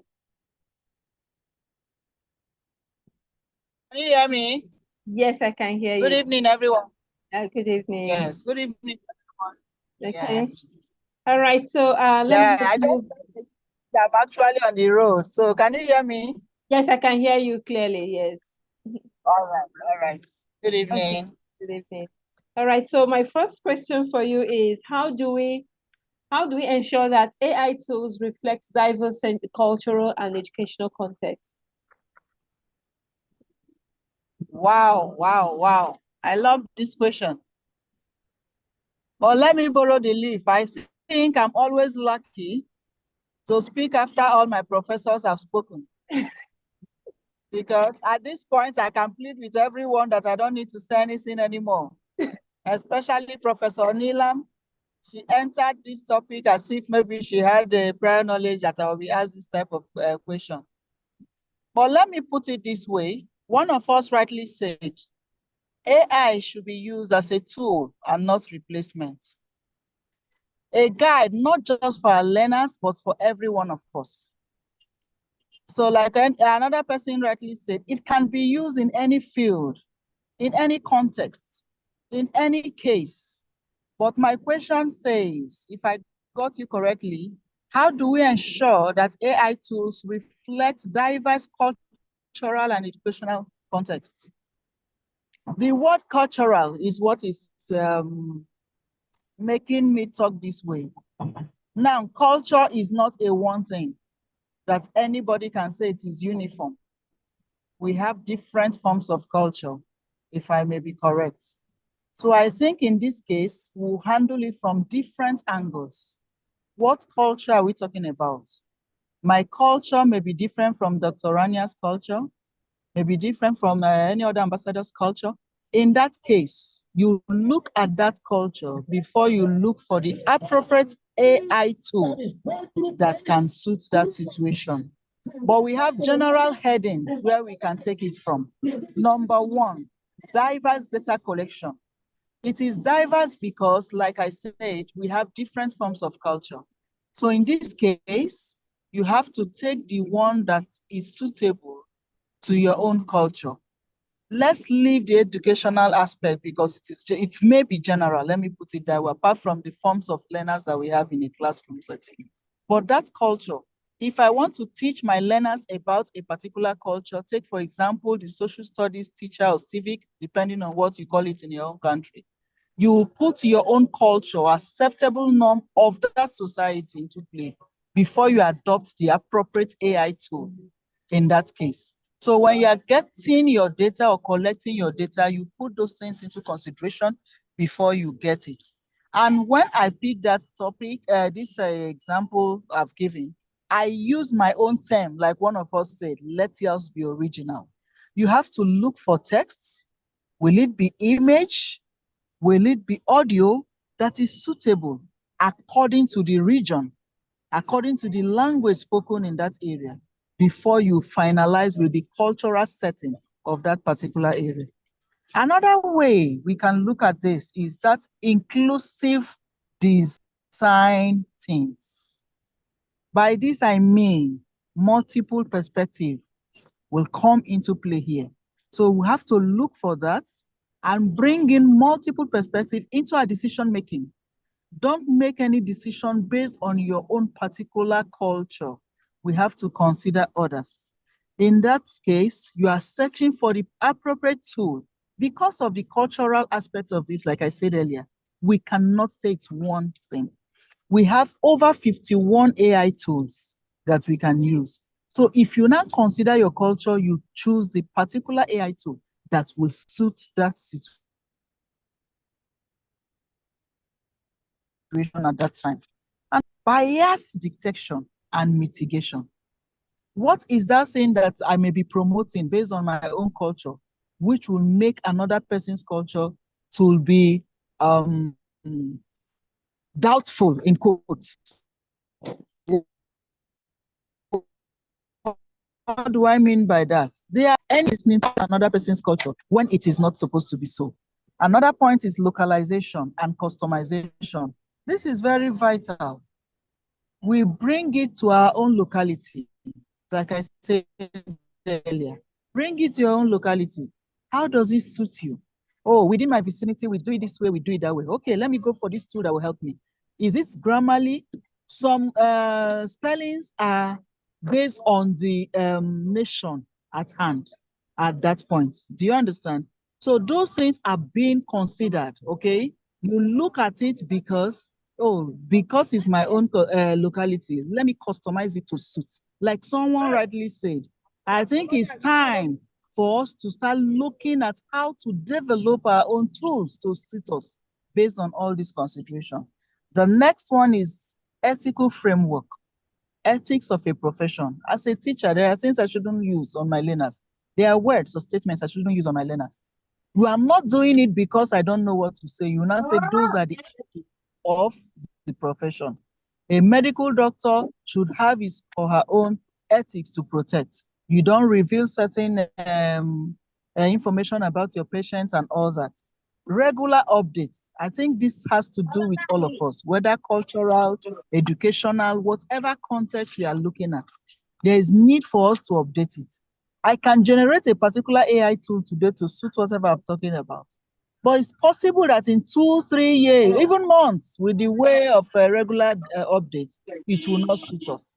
So regular update is possible. So because we need to check. Sorry, please, like I said, I'm on the road. Sorry. Okay, I hope you can hear me, please. Yes, we can. Okay, all right. So please, like I said, in this case, we look at regular update to suit the evolving, because the society is evolving. I can say per second, if permitted, not just per day or per month. Okay, we have to look at evolving norms and values and proper monitoring of such updates. So while we update an event, let's look at what is available per time.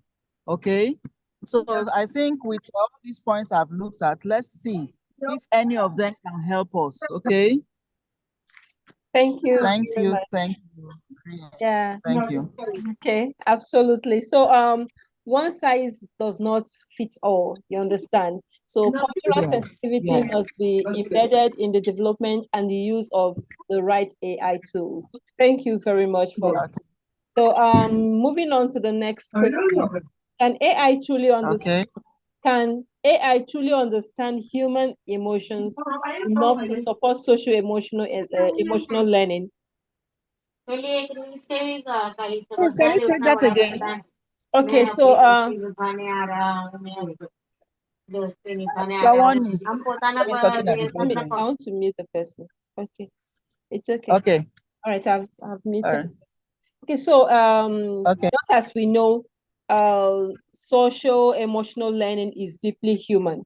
So Can AI truly understand human emotion enough to support social emotional learning? Wow. Okay. The reflection from the sun is affecting me. Can you hear me, please? Yes, I can. Now, I want to please answer like one of us. Yes and no. 50-50. When I say yes, yes, because if emotional or social emotional learning is involved, AI is like a machine acting like a human being. It may have the ability to identify, but not really understanding. Let me give an example. I worked on, during my PhD presentation, I worked on text-to-speech, like I said in one of my presentations. Even while watching some programs online, maybe a preacher talking, you find out that some words are already coming up even before the preacher talks. I believe we all understand they are all AI tools. So it depends on the tone used at that time. That's why I said yes or no.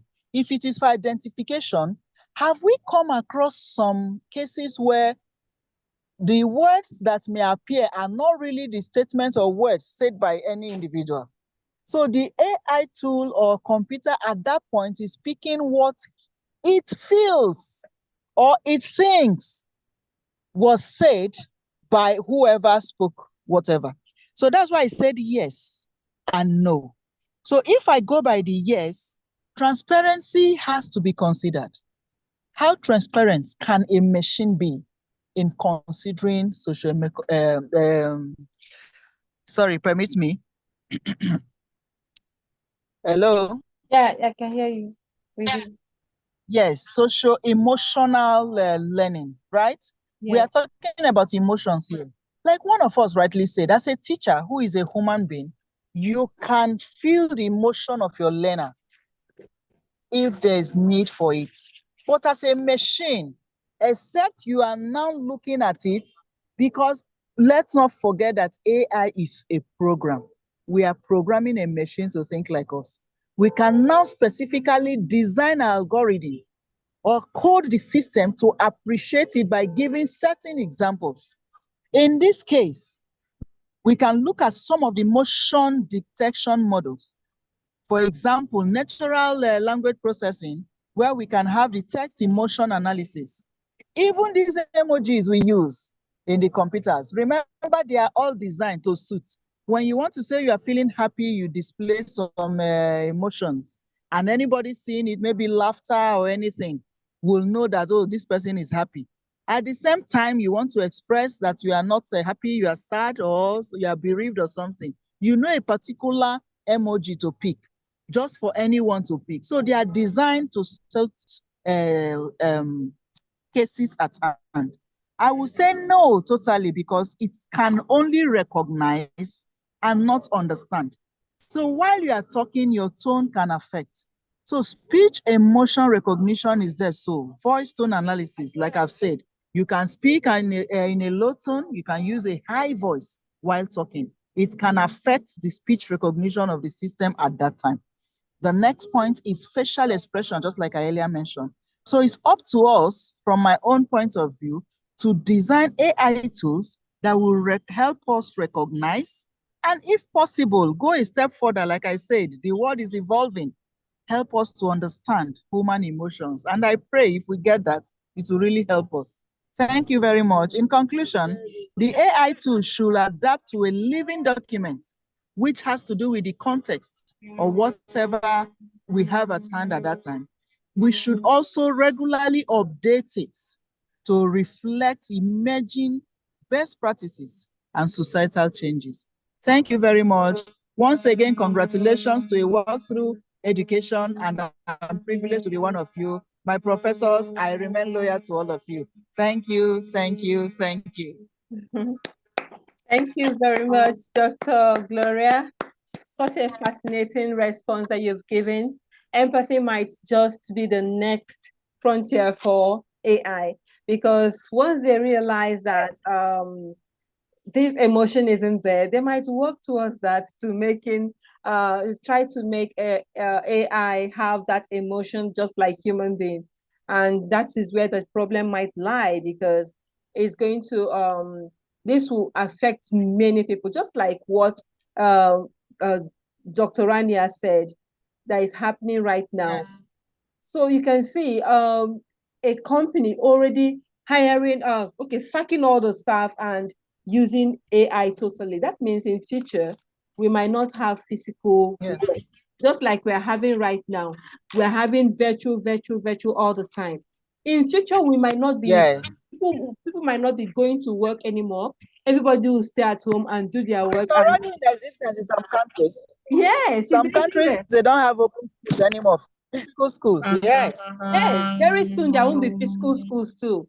So let's see. But I just believe But that, not in Nigeria for now. Not in Nigeria for now, because we still have villages where they need us. yeah, we still have many villages. But I just believe that Many. if this comes to stay, I think we will have what to do. We'll know what to do concerning those villages. So thank you very much for your amazing response. And I want to thank everyone here today for today's session. I think our last speaker for today isn't here. So that brings us to the end of our panelist session. And please, I want to please that everyone should please, if it's possible for you, write down your name on the chat box, or just write your name as as the names display on the screen. Please write your full name the way you want to see it on your certificate. Thank you very much. And I declare the session open for discussion and question. And if you have any question to ask, please feel free to do so. Dr. Rania. Yes. Yes. I want to add here what you said, during your discussion with Dr. Gloria, Okay. that this week also Mark Zuckerberg announced, you noticed, that 90% of his coding works, coding activities will be replaced by AI. Have you heard about this? He announced this thing. So already we know that programmers won't exist in 2-3 years from now. AI can perform amazing program activities. And Zuckerberg said that AI now in 5-10 years from now will be excellent in programming, will be better than human programmers. Yeah. So you can understand how this is will affect our lives. So let's see how this will work. I have friends who are programmers, and they are afraid, friends here in Greece, who were telling me that they are sure that this will happen. And recently I was also in a workshop where the teacher has made a live demonstration. It was a teacher training. So the trainer has performed live demonstration. He created an app with AI. I think it was Grok, Grok of Elon Musk. Yeah. The same with the ChatGPT, something like this, similar. And he created an app, an educational app, in 2 minutes. He asked Grok to create an app, educational app, in 2 minutes. You can understand that programmers are no longer have any reason to exist. I mean, also in general, Grok has better performances in high tech in comparison to ChatGPT. ChatGPT is better for higher order thinking skills, for more creativity, but Grok is perfect for for more technical issues, more scientific and technological issues. So let's see. Wow. What will happen? Yes. I think AI has come to stay, and I would say that in fact they are making it better and better every day, because very soon the only thing that is left is for the AI to have that human connection, just for human emotion. Once they understand emotion, I think they are understanding emotion already, because I tried something one day. I typed in, "I'm not very happy today," and to my greatest surprise, the response I got was, "Why are you not happy? You need to see the what no, that wasn't Chat GPT. That was I can't remember that AI tool I used, but I was surprised. It gave me some advice and said, okay, what do you want me to do for you? Can you do this? Can you do that? So you can see that they're already understanding emotions. Yes, unlike before. But in this Like case, last year, can I say something? Yes, please do so. Can you hear me? Yes, I can hear you. You said you typed in. Yes. You said something. I typed in, I'm not so happy today. Yes. Your voice is breaking. Your voice is breaking. Your voice is breaking. I said, I'm on the road. Can you hear me? It's breaking. Can you hear me now? I don't know if it's from me, but I can't hear you. Can another person hear her?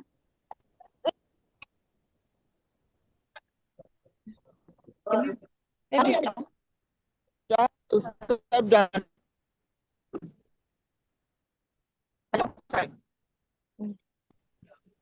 Hello. Okay, I can hear you, but it's fluctuating. Okay, I think it's my area, not yours. What I'm trying to say in essence is you typed in something. There's no doubt that it can easily recognize text. Hello? Yes, hello. Yes, I can hear you. Yeah. Okay, like I said, you typed in something, so it must have responded to the text. Okay, based on the test, right? Okay, but in that context, something happened. That was 2 years ago. I typed in, was it 2 years? Yes, 2 years ago, I typed in something, and the AI tool said AI does not recognize emotion. Do you understand? That was the response I got. And this was something similar to what I typed in recently. So it said AI does not recognize emotion. Note that AI, yeah, I'm just trying to use the exact word. Note that AI does not recognize emotion. So when type in, I can't remember the exact words, the exact response, but I remember that it said, note that AI does not recognize emotions. That was the response. And coming this year, I think last month, I typed almost exactly the same thing. And this same tool came up with an advice and trying to console me. Oh, why are you feeling this way? You're not supposed to feel that way. Remember that this. So it's just like I would say that is upgrading.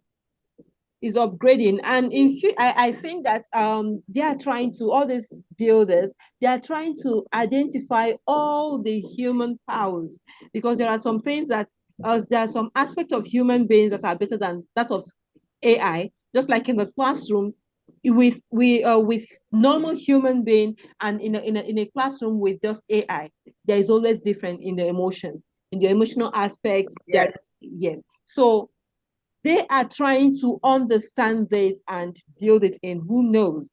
Something like that can happen in future, that AI will start behaving like human beings, behaving like teachers, knowing how to pamper a child, knowing when to come in when a child is not in the right mood to learn, knowing what to tell a child in order to bring the child and bring the child's emotions back when the child is really feeling bad. So we pray that doesn't happen, because it's going to replace us totally.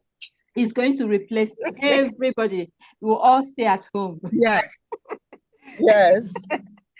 Okay.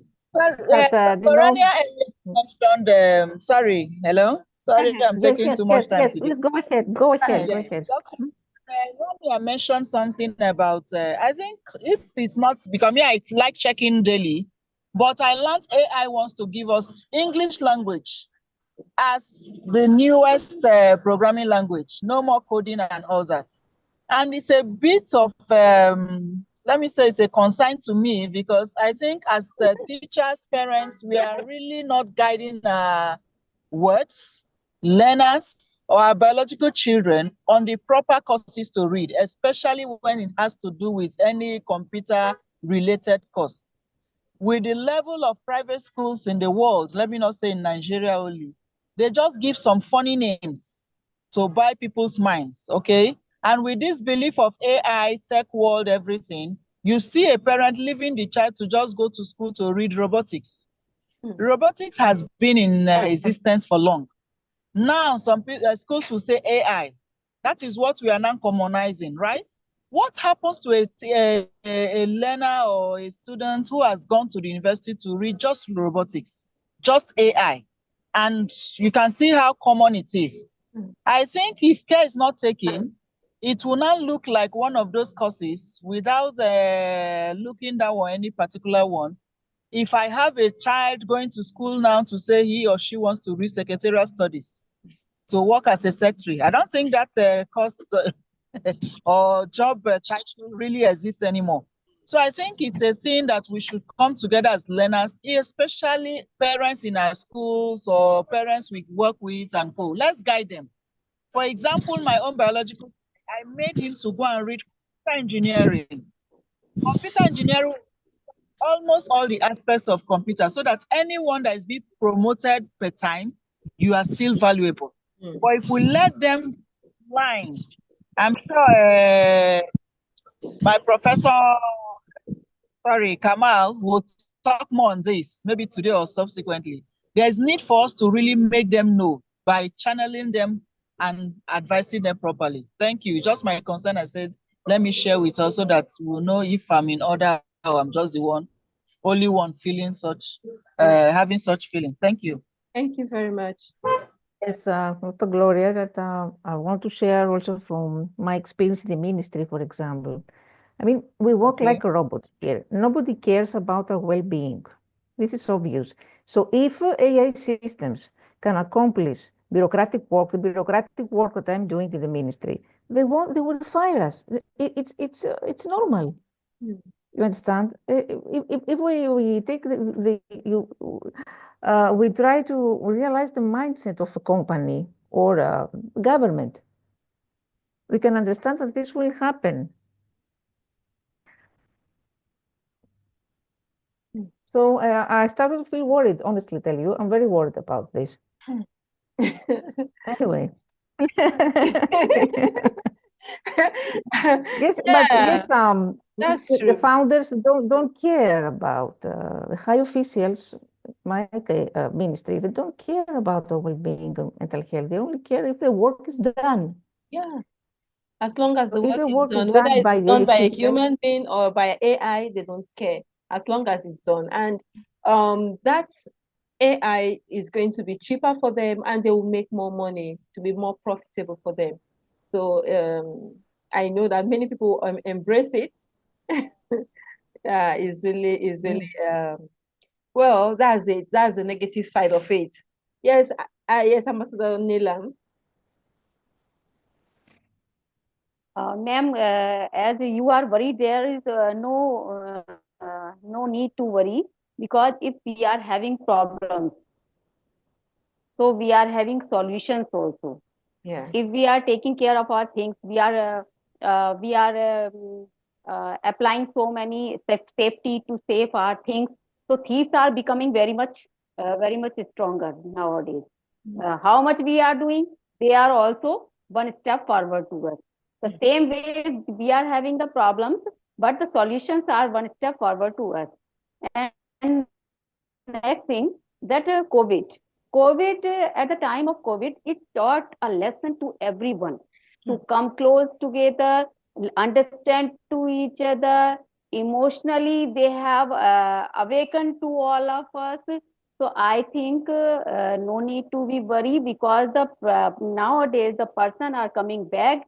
They are coming back to the naturality and the nature, towards the nature. They are going back. So I think it is a tool and it is the helping hand for us. We will work by it, but we will never forget as a person we are working, as a human being we are working. This is my way. Thank you, ma'am. Thank you very much, Ambassador Nilam. Amazing. Thank you. Thank you. Yeah, they can't replace us. That's just it. It can be, we can't be replaced. Human beings can't be replaced. They can try to mimic. There's this movie I watched, this Star Wars or what, I can't remember the name, that they were fighting humans. AI came out and were fighting humans, trying to take over human activity. It was really scary, but I just said, oh, I just consoled myself. I said, no, this is just a movie. It's just a movie, and it won't be a reality. What's the name? I Robot. Thank you. I Robot. So I don't know if anybody have seen that movie before. It's really scary. If that should happen in reality, human race, oh my God, we are not finished. Let me just put it that way. We are not finished. Yeah. Ambassador Jonathan, you want to say something? Okay. So, Dr. Rania, does any other person have anything to say before we call it a day?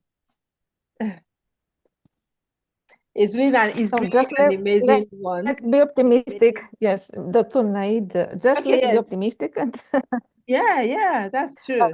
we need to share. We have these sessions, and we will share the progress of what is happening. Yes, worldwide, the of course. studies, the results, what has happened so far. We can share all these statistics. Yes, that's what we're going to be doing. We'll be finding out things, what is happening, what is in vogue now. Then we'll share it in our session so that we all know where the world is and how to, tackle whatever is happening. So don't be scared. It's Don't like be afraid. It's like Ambassador Nahid is raising his hand. Yes. Yes, please go ahead, Dr. Nahid. Over to you. Thank you, respected Gloria ma'am, for always favoring me. Thank you. In this 21st century, technology is developing very fast. So we will have to live with it. There is no substitution, there is no alternative, there is no option. Yeah. Right? So far as empathy is concerned, we should develop. So why are we demanding from artificial intelligence? Natural intelligence should supply it. Right? So artificial intelligence is basically a tool. And how to handle it, it's up to us. Right? And we should use it a very constructive, creative, and in our own ways. And we are the owner.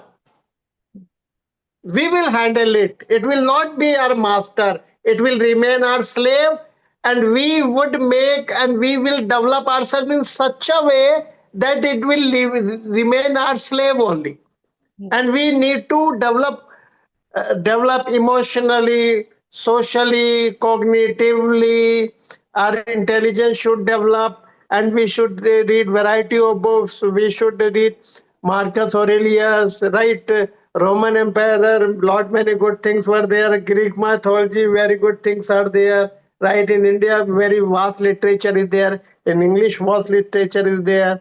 Right, in Africa, literature is there. So we should read, and we should become better each day and every day. So in my saying, in conclusion, I would say that artificial AI is a tool we should handle in a very constructive manner, and we should accomplish our vision, our objectives and purpose of life. We should script our own purpose of life. It will not give us, so we'll have to create it. Thank you, ma'am. Thank you very much. Thank you very much, Dr. Nahid, for this amazing speech that you've just given. So it serves as an encouragement to all of us. Yeah, it has risen our mood.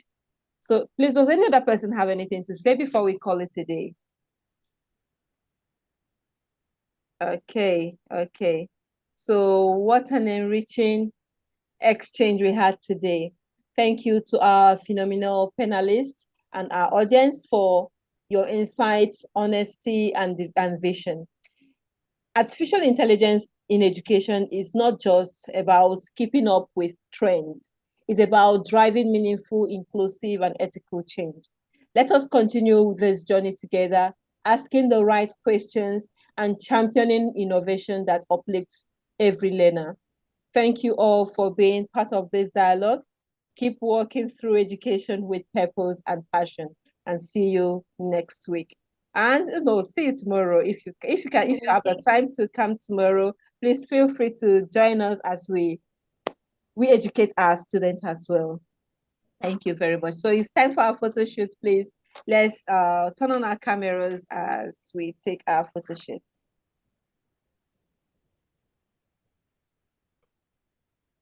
As usual, we're going to use our emoji, our favorite emoji, the heart emoji. So are we ready?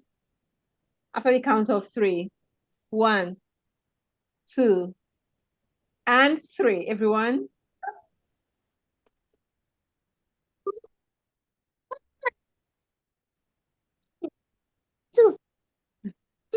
Let's do it again because it wasn't uniform.